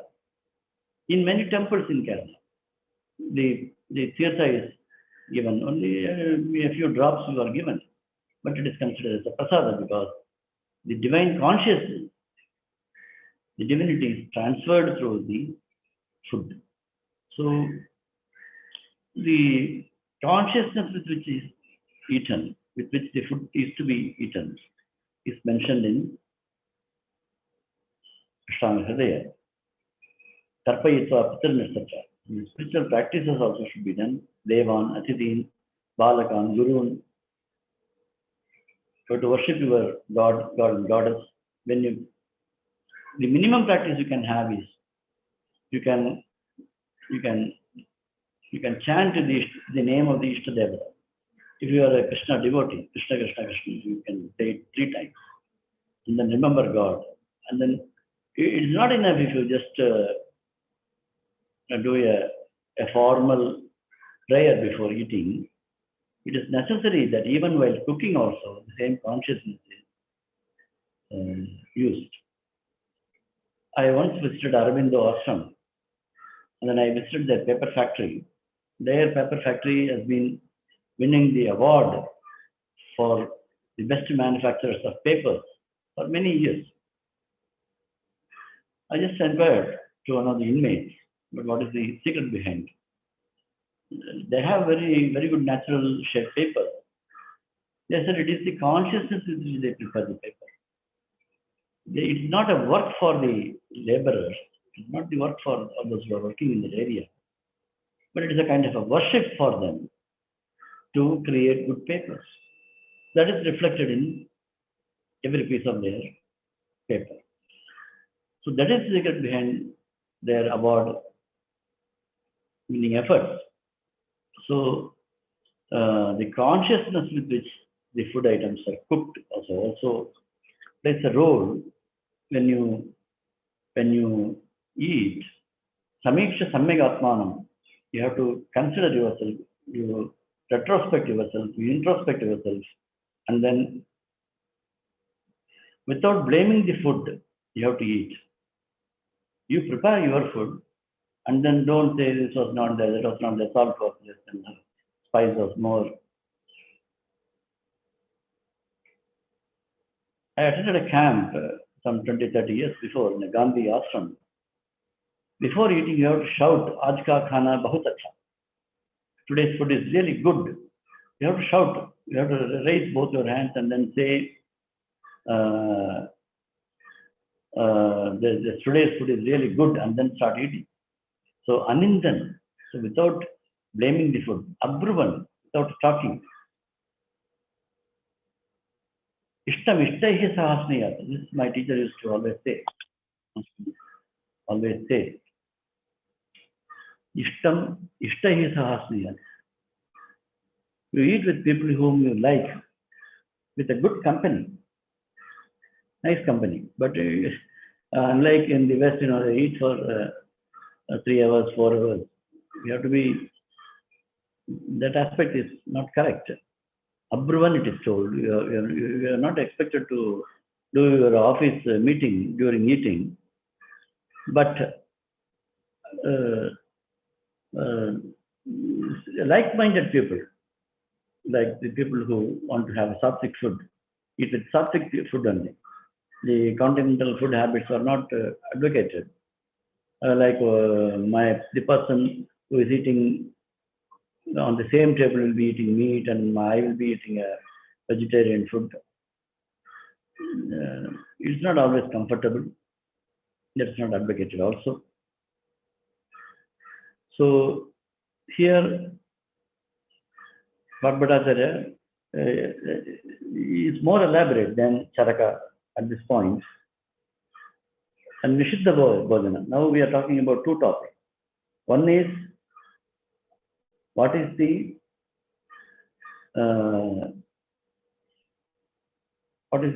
Shilaniya Ahara, what are to be practiced? And the second one is the Nishiddha Ahara, what are to be avoided. So here the Nishiddha Bhojana also is explained in the 8th chapter of Ashtanga Hridaya. Bhojanam Trinakeshadi Jushtam Ushnikritam Punaha Shakavaranna Bhuishtam Atishna Lavanam Tajeta. The old food, after 3 hours it becomes asattika or tamasa. Even the sattvic foods like payasam, etc. You are supposed to take only 32 kabbalas of an arachnid size. If even the sattvika food, if it is taken in too much of quantity, it becomes tamasa. So, ushnikritam punaha, except for very few conditions, which is called as punapaka, that is allowed in Ayurveda. There are some payas which you can cook second time also. Otherwise, pre-cooked foods are not advocated. Shakas are the green leaves are not to be taken every day because it is ruksha. Atishna lavana, too much of spice and too much of lavana should be avoided. Kilata Dadhikurchika, Kshara Sukta, Amamulakam, Krishna Shushka, Varaha, Avi, Gomatsa, Mahishamisham, Masha Nishpava, Saluga, Bisapishta Virudakam, Shushka Shakani, Yavakan, Hanitamsana Sili. I'm not going into details of each of the food items. In Charaka, 10th and 11th slokas, Ballura, Shushaka, Saluga, Bisa, Krishamamsa, Kuchika, Kilata, Saukara, etc., Malsyam, Dadi, Masha, these are not to be practiced every day. Chali, Mudga, Saindava, Amalaka, Yava, Antariksha Jala, Jangala, Mamsa, Madhu, etc. can be practiced every day. So here also a similar idea is given, but in a more detailed manner in Ashtam Hridaya. He says it's Sadapatya. It is ever suitable, ever hita. It's not going to do any harm, even if you practice every day. Shilayat, Shali, Godhuma, Yava, Sashtika, Jangalam, Shunishannaka, Jivanti, Balamulaka, Vastukam, Patyamalaka, Vridhika, Patoli, Mudya Sakkaraha, Grita Divyodaka Kshera, Shaudra, Dadima, Saindhavam, Triphala, Madhusarpibhyam, Nishi, Netra Balayata, Sasthyana Vrittikidyasya, Rogacheda Karanjiyata. The fundamental principle is by which the Sastya will continue, Sastya Anuvrittikrita, and Rogachedakara, and which is destroys your disease. So, the various list of items are mentioned in this. You can select all these: Shali, Shashtika, Godhuma, Yava, Jangala Mamsa, Sunishannaka, Jivanti, Balamulaka, Vastuka. Vastuka is another green leaf, but except Vastuka, all the other green leaves are contraindicated for everyday intake. Pathya, Amalaka, Mridvika. Abhaya can be taken every day. Gooseberry can be taken every day. Mridvika can be taken every day. Mudga can be taken every day. Grita can be taken every day. Divyodaka, Kshira, cow's milk, Dadima, Saindava, etc., which are Tridosha Hara, and they never vitiate any of the dosha. Such food products can be taken every day. But the fundamental principle is Swastha Anuvrittikrita, that helps you to stabilize your health, and Roga Chedakara, and which destroys the disease. So, a similar definition is given by Charakacharya here. Tatra Nityam Prayinjita Swasthyam Yenanuvartade. You have to eat the food items with which the swasthya is continuing. Ajadanam Vikaranam. It should not be a causative factor for the future diseases. Anuspatikaram, yes. So, this is the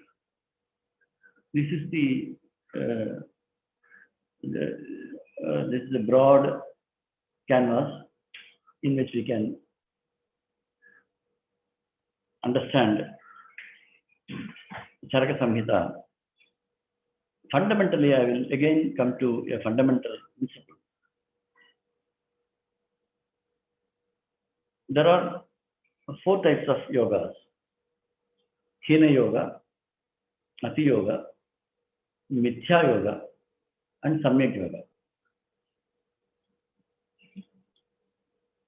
Hina, Mithya, Ati Yogas are causative reasons for disease. Samyak Yoga is the cause for health and happiness.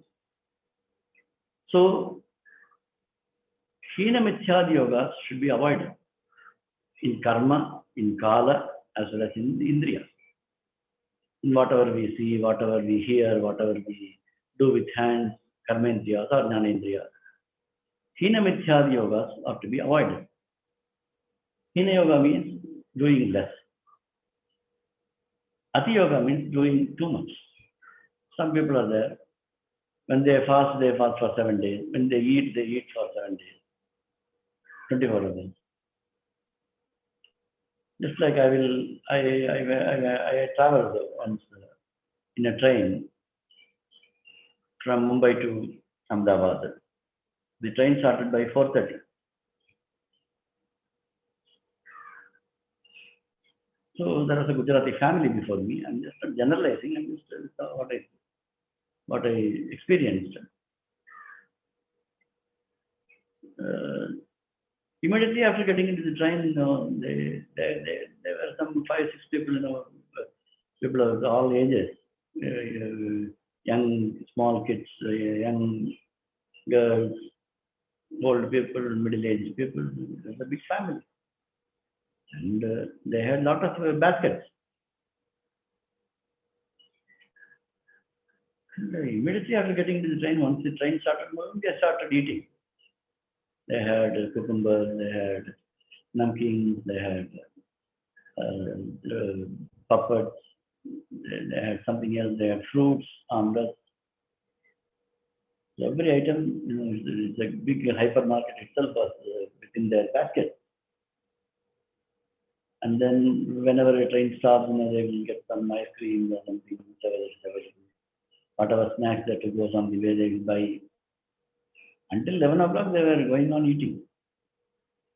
So it is Ati Yoga, it is Abhyasana, it is Vishamasana.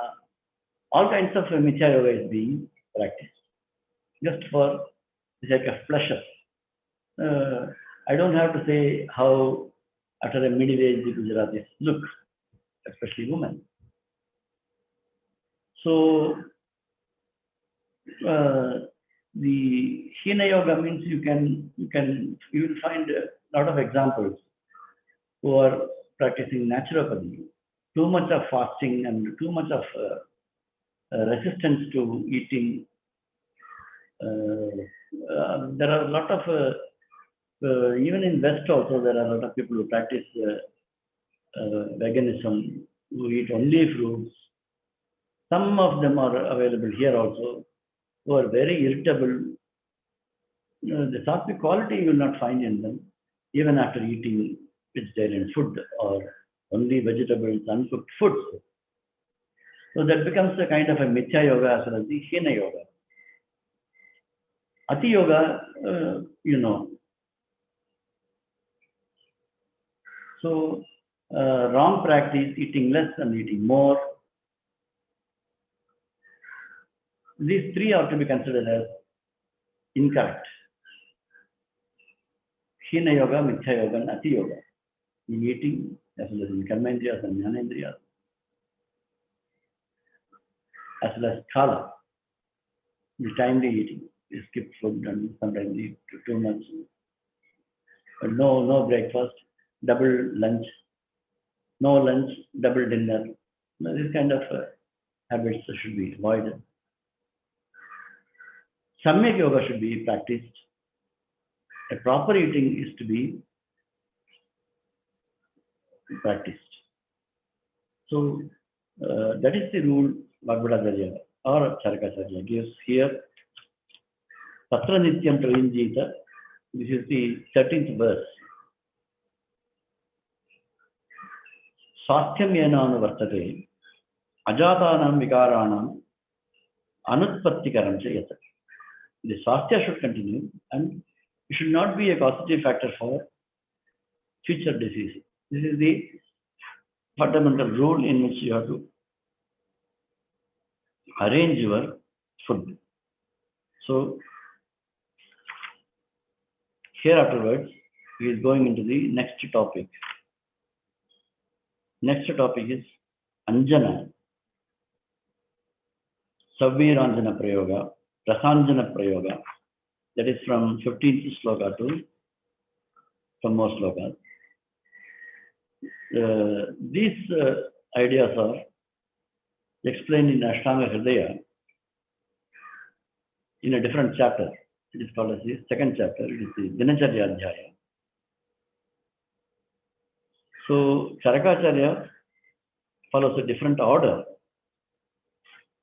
He is describing about Anjana, Savviranjana, Rasanjana Prayoga, etc. And how to prepare that. That is in the 21st verse. Kriberam, Chandanam, Patram, Tvagelo, Ksheerapadmakam, Dhyamakam, Madhukam, Mamsi, Gugul, Agaru, Shakaram, etc. Combinations is Prayogika. Then he goes on to describe about the Prayogika Dhumapana. Then how to, before that I will brief about the 19th verse. If you have a book, you can take that. Yatahi Kanakadinam Malinam Vividhatmanam Dhautanam Nirmala Suddhi Taila Chela Kachadibihi Yevam Netreshu Matyanam Anjana Asyotanadibihi Drishtit Nirakula Bhati Nirmale Navasinduvato.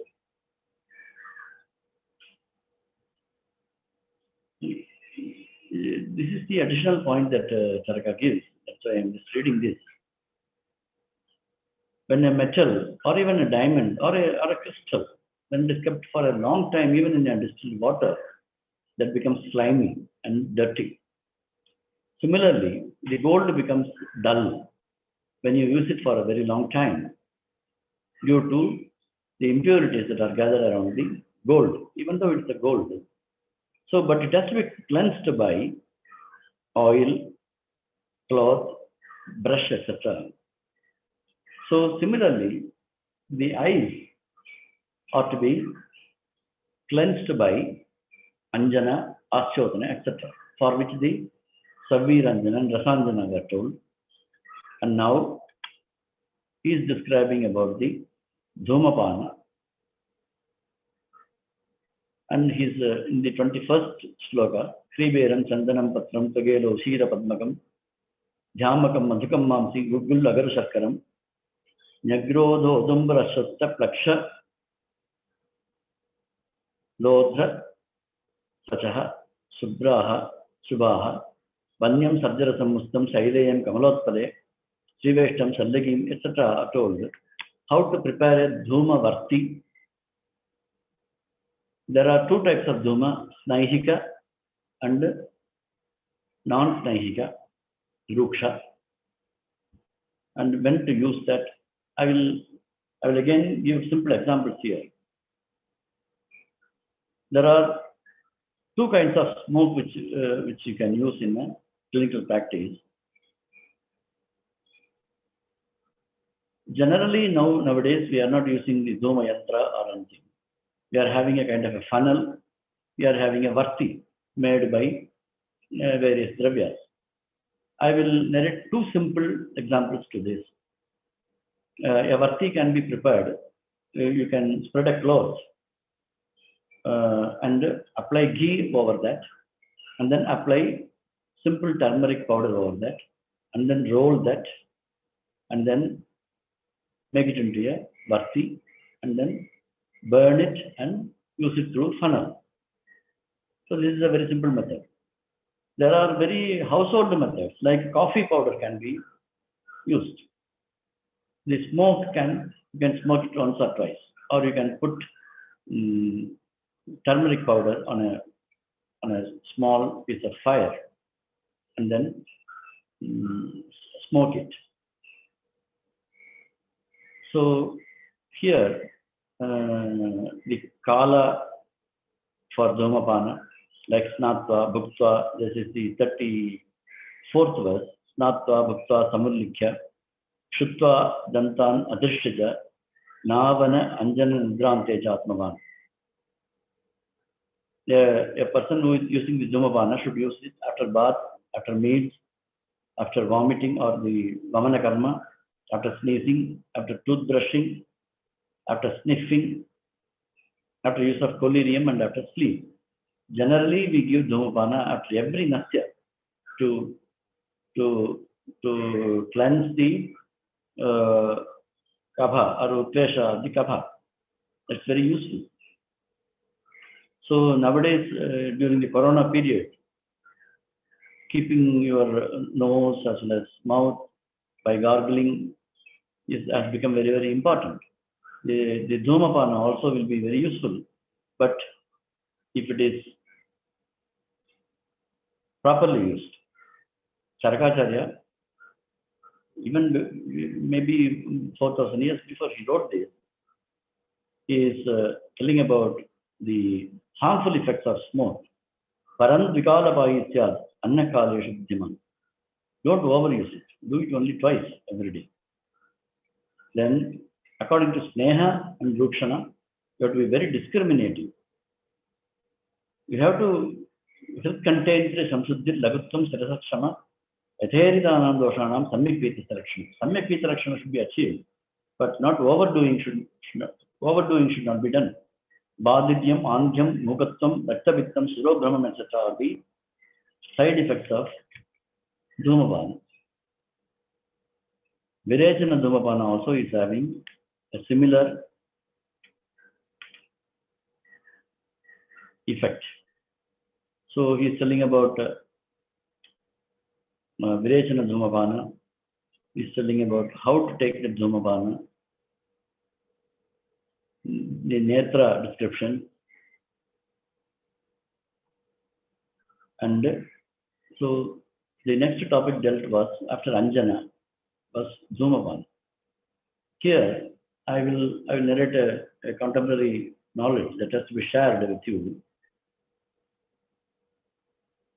We recently tried to do a study at our Cochin campus in AIMS.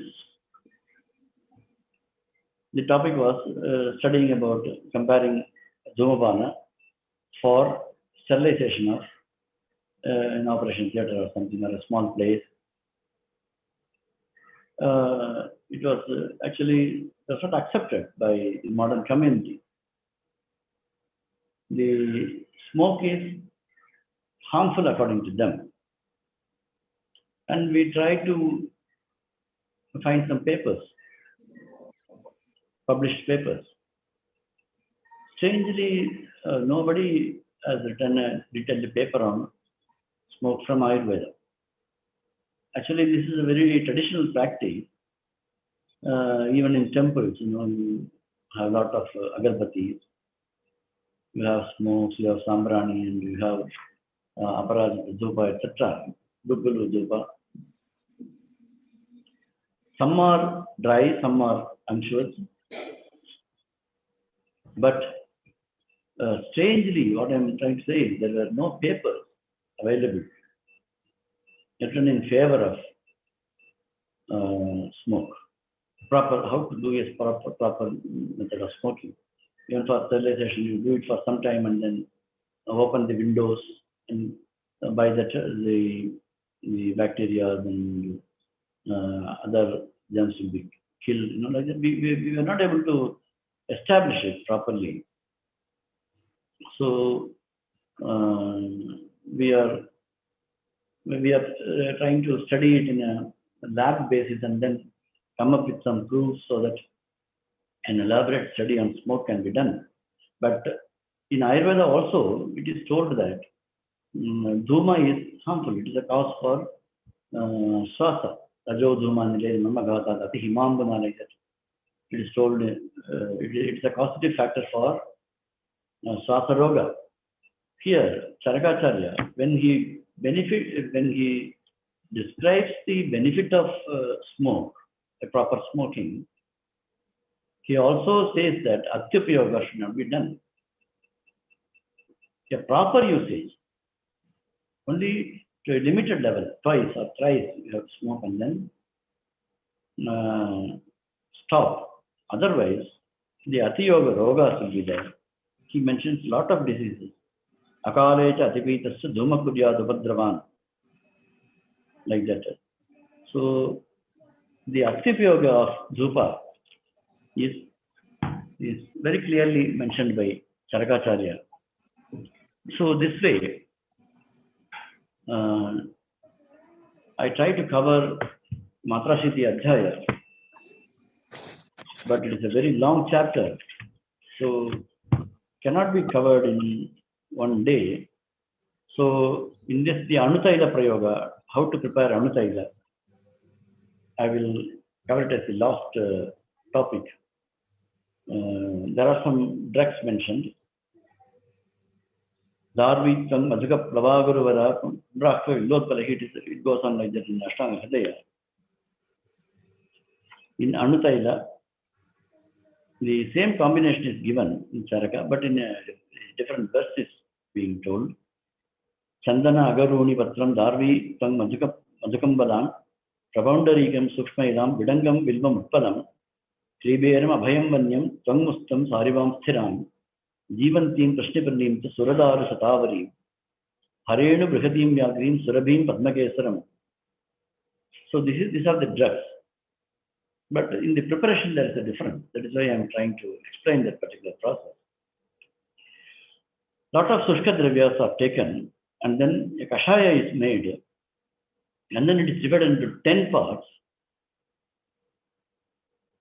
and then the taila has to be boiled with that, each part separately.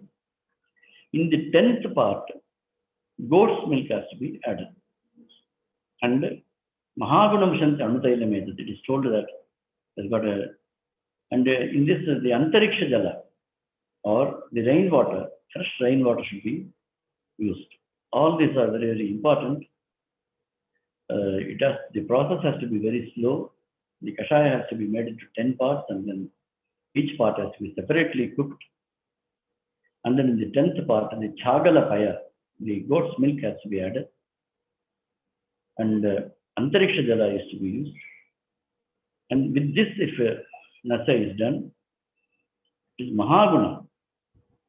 And up to shoulders, even for Avabahuka, Nasa is a treatment. So then he goes on describing the brushing the tooth, what are the drugs to be used. Then Karna Purana.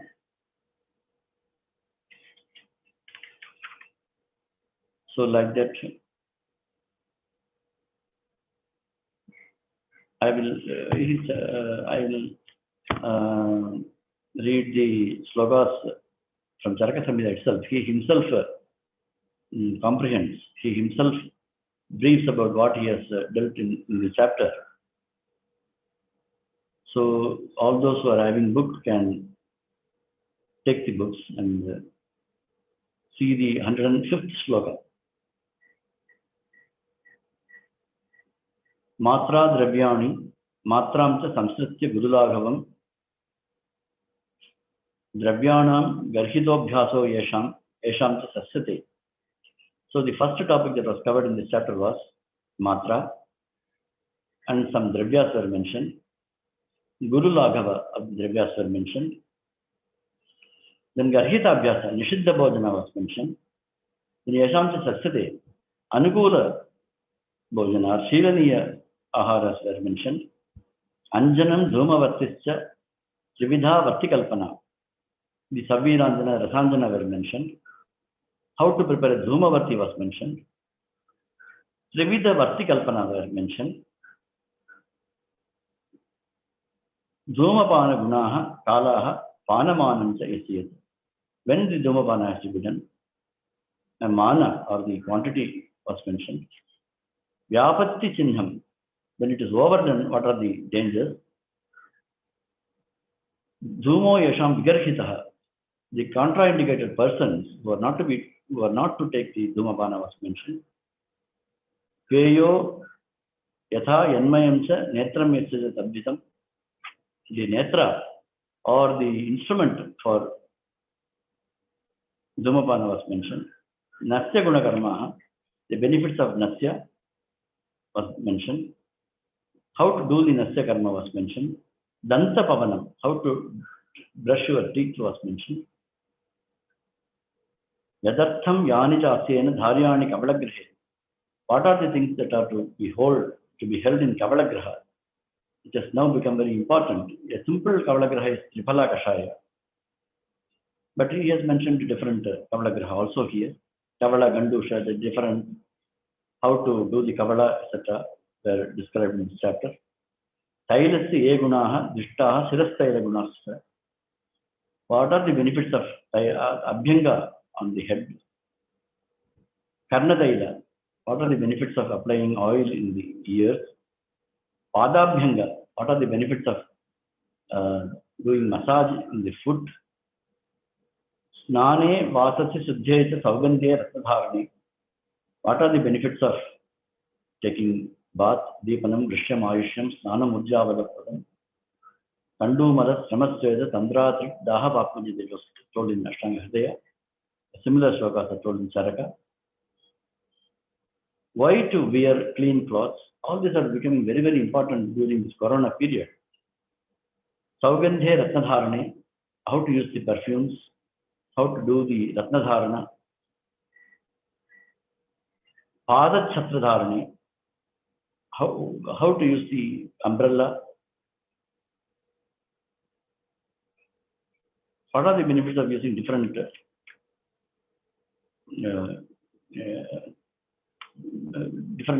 hair cutting methods, etc.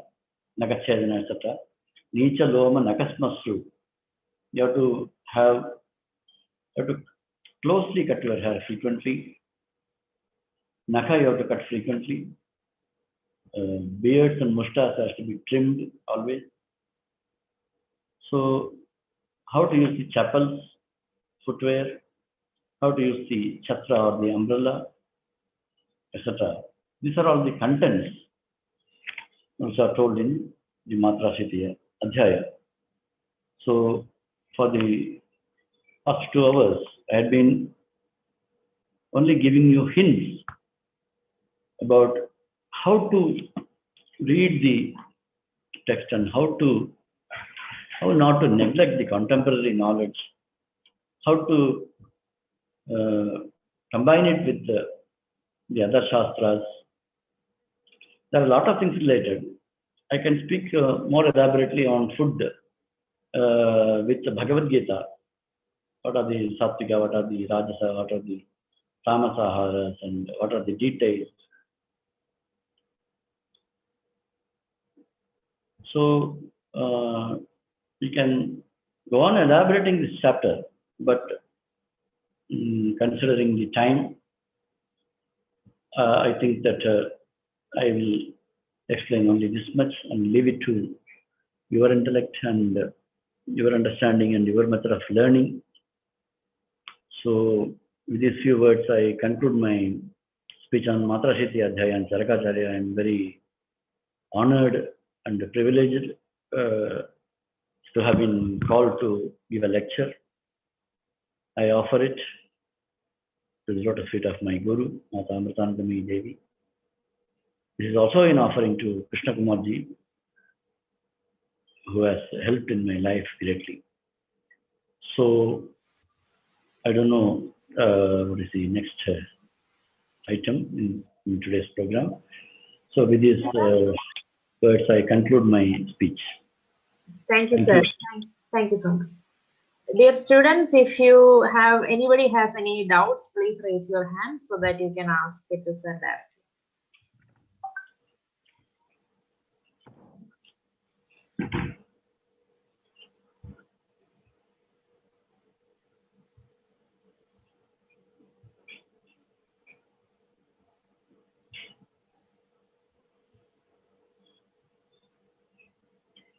Dr. Baswati? Yes, ma'am. Do you have anything to clear up with sir regarding today's lesson? Actually, I would like it if he would elaborate more on what he just said, that in the Bhagavad Gita, there are some ways to approach the idea of bhojana or kala bhojanam. And if he can correlate from the Gita to that, that will be very nice for us. Okay. Sir. Actually, Bhagavad Gita, the Trigunas are very elaborately told. If you are a follower of or if you are inspired by Bhagavad Gita, you will know that the major chapters are dedicated to the Trigunas. There is Shraddhatraya Vibhaga Yoga, Gunatraya Vibhaga Yoga, and in the last chapter also, the Trigunas are described. So, initially, generally the qualities of Sattva, Rajas, Tamas are mentioned. Like I will mention one or two slokas. People will think that I am spiritualizing Ayurveda. Tatra Sattvam Nirmalatvat Prakashakam Anamayam Sukasangena Badhanati Jnanasangena Janaga. Like that he says, the Sattva is Nirmala, Prakashaka, Anamaya. It attaches you with constant Anubandha Sukha, of the continuous happiness. Like that Bhagavan, Lord Krishna describes the general qualities of Trigunas in the beginning. And then he goes on describing about the Aharas. He goes on describing about Yajnas, Dana, Tapa, Dhriti. In Ayurveda also, very briefly, Ashtanga Hridaya, Charaka also has described it. Very briefly, Ashtanga Hridaya says that Satvikam, Shaucham, Astikyam, Shukla Dharma Ruchirmatihi, Rajasam, Bahubhashitvam, Mana, Kruddambha Matsaram, Tamasam, Bhayam, Ajnanam, Nidra, Alasyam, Vishadita. This is coming in the Sharira chapter. He very briefly says that whichever quality that you imbibe, Shaucha, Astikya, Shukla Dharma Ruchi, or practicing ethical things alone, are the qualities that you imbibe from Sattva. Rajasam Bahubhashitvam means they are over talkative. Mana, they are too selfish or egoistic. Krut, Dambha, Malsara, competitive, etc. Unhealthy competitive, unhealthily competitive. Tamasam is they are ignorant. They do not. They live in fear. Tamasam, Bhayam, Ajnanam. Too much of sleep, Alasya, laziness, Vishadita. They suffer from depression. These are all the qualities that comes from Tamasa. This is the very, very brief outline given by Bhattacharya. Charaka says that about the patience, Sattvic people will tolerate more. Even if it is the pain is more, they will not complain, they will not express it. Whereas Rajasa people will shout and create big scenes. Whereas Tamasa fellow will fall unconscious. We pour a medicine in his eyes. When I was studying in Trivandrum, I saw a hefty fellow was having conjunctivitis. And he came to our clinic. And the nurse, she poured some Riddhika Kashaya into his eyes. That fellow started crying loudly. He was having a big mustache and a stout fellow. But he was a tamasic intolerance. So, 14 qualities are described in Bhagavad Gita, like Ahara, Yajna, Dana, Tapa, Shraddhatraya. Shraddha, Tamasa Shraddha is there, Rajasa Shraddha,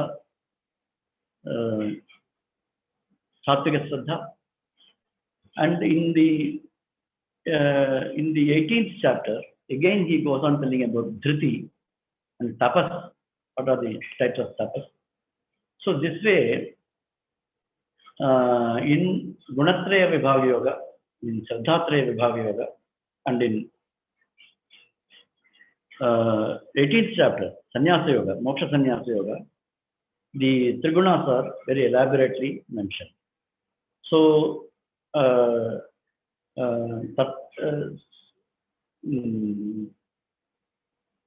don't remember the sloka exactly. I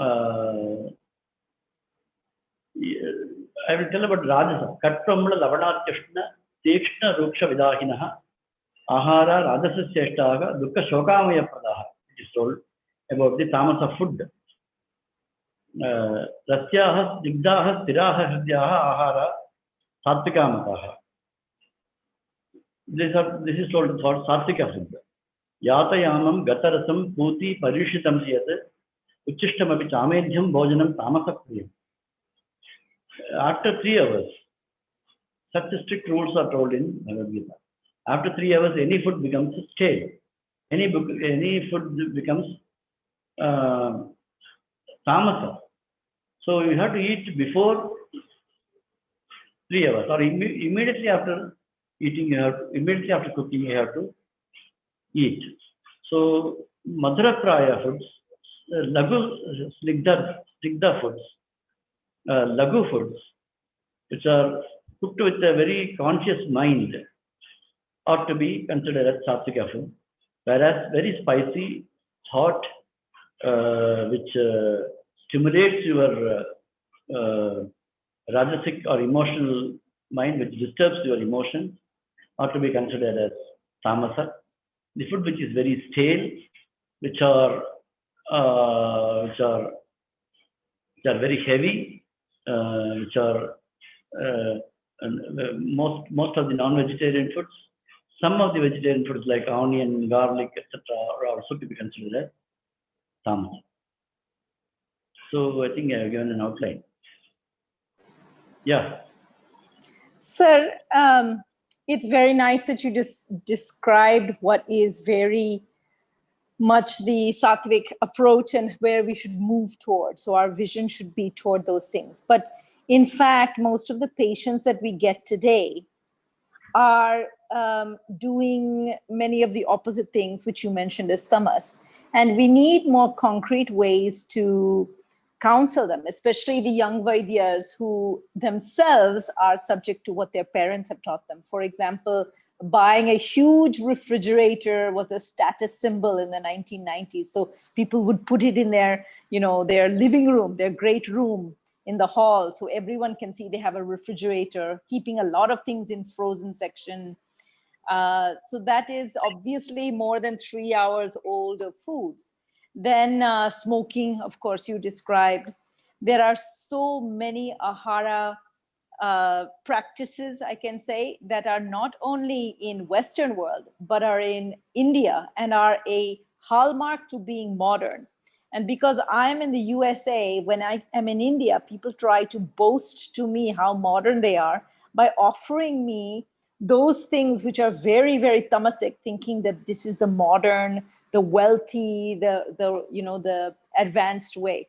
How do we counsel those people when they are completely blind about the things you are describing? How can a young Vaidya start to approach? Because as you beautifully said earlier, if you go to a fisherman and you say, don't eat fish, he will never come back.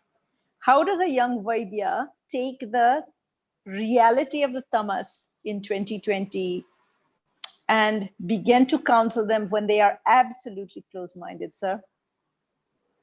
There are 4 upayas told by Hindu tradition. They're called as Sama, Dana, Bheda, Danda. I will describe them in a very brief manner. Like a boy who is not listening to his father, he will use all these 4 methods.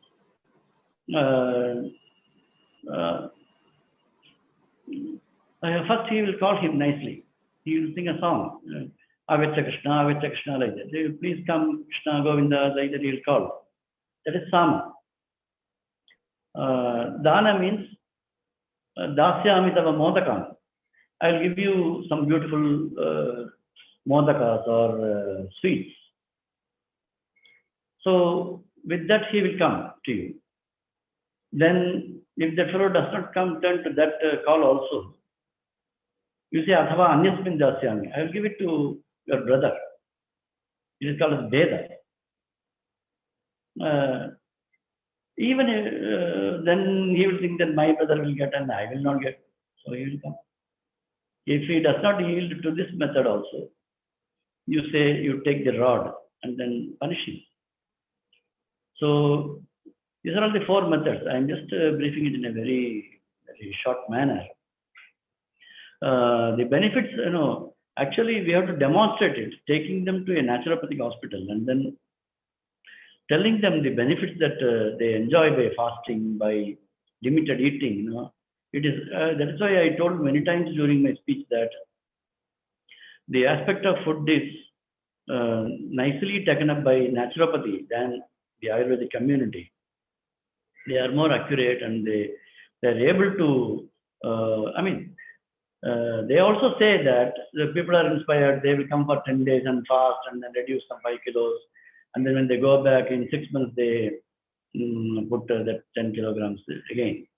So when you are behind pleasures, when you think that that is the only objective of life, it cannot be changed too much.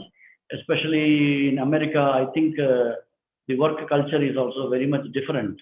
I think most of the people eat while driving only, and maybe in the office they have some sandwich or something during lunch, and they eat less, but they become very heavy for some strange reason, maybe due to the richness of food they enjoy, or maybe the lazy type of lifestyle that they have. I don't know.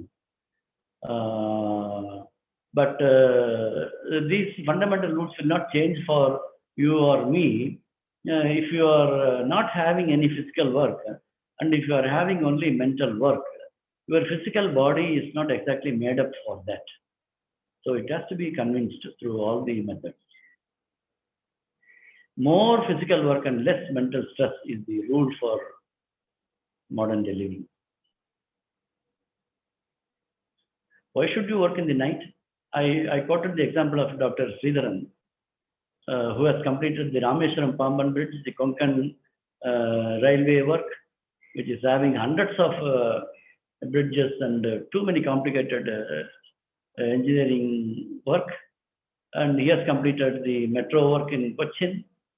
He is working when he is 83 till today. He is capable of doing Bhagavad Saptaha himself.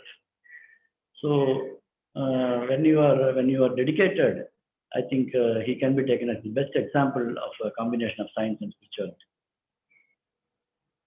and a controlled living. Am I making sense? Yes, sir. Thank you, Dr. Baswati. Dr. Ramdas, you had a question.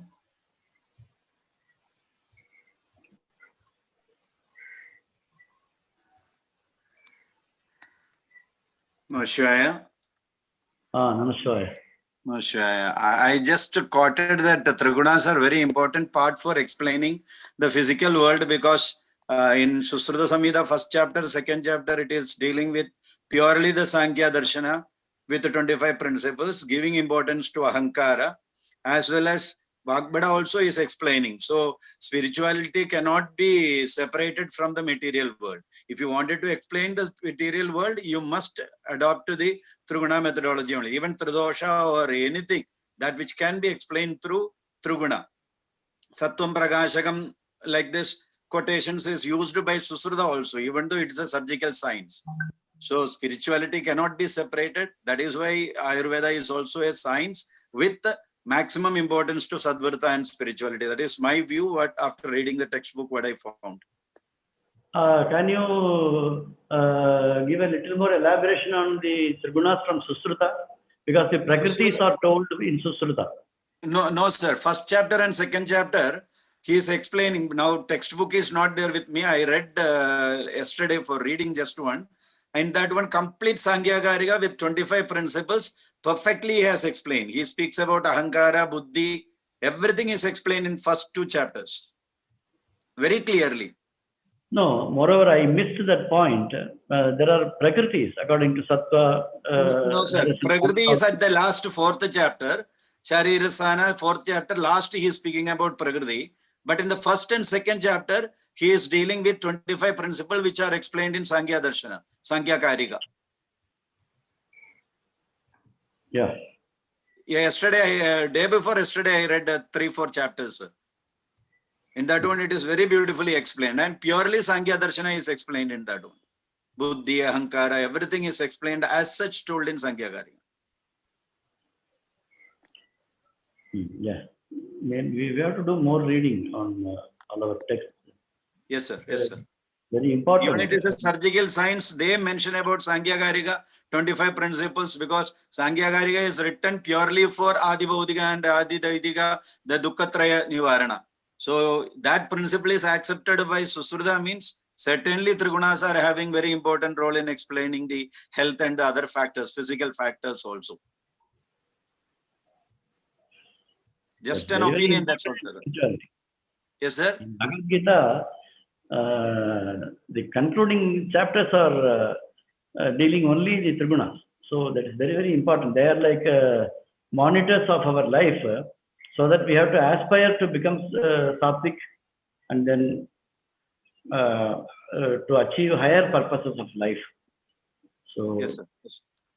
I think Sankhya is given important by Bhagavad Gita also. Sankhya Karika, Sankhya Darshana seems to be more adopted in the scientific aspects as well as spiritual aspects. okay. No, sure. Thank you, Dr. Ramdas. Thank you, Swamiji. Dr. Soumya has a question.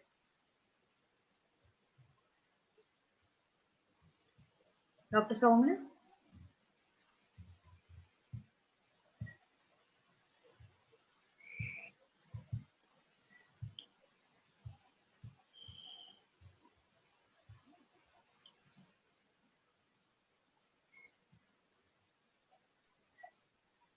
Sir, is it possible to convert a tamasic nature into a higher nature of rajasic nature and rajasic nature into tamasic nature through application of diet and diet? You have of course said nature therapy with Bheshaja.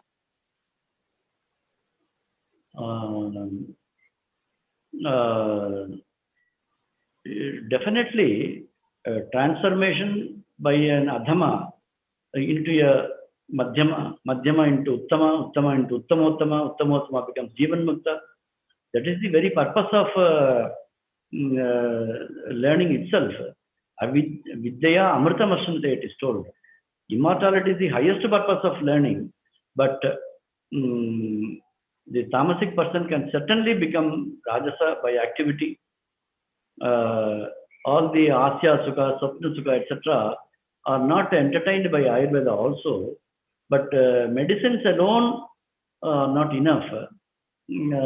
Practice of spirituality, living in the company of active good people is also necessary.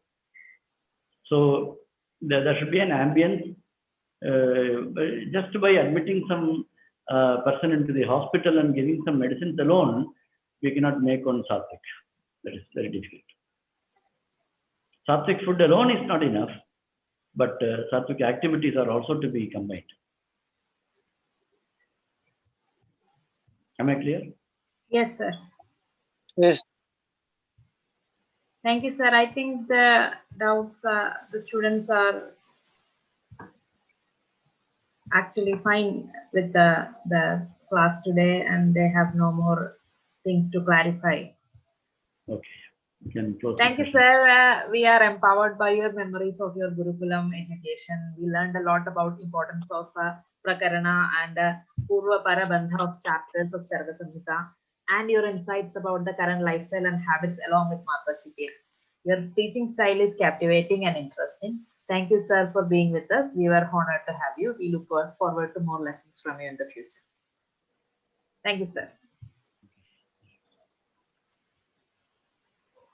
Dear students, Samhita Tattva Vichara comes to an end today. It will resume next week with the next chapter. And until then, this chapter will be available on the YouTube. Thank you so much. Thank you, sir.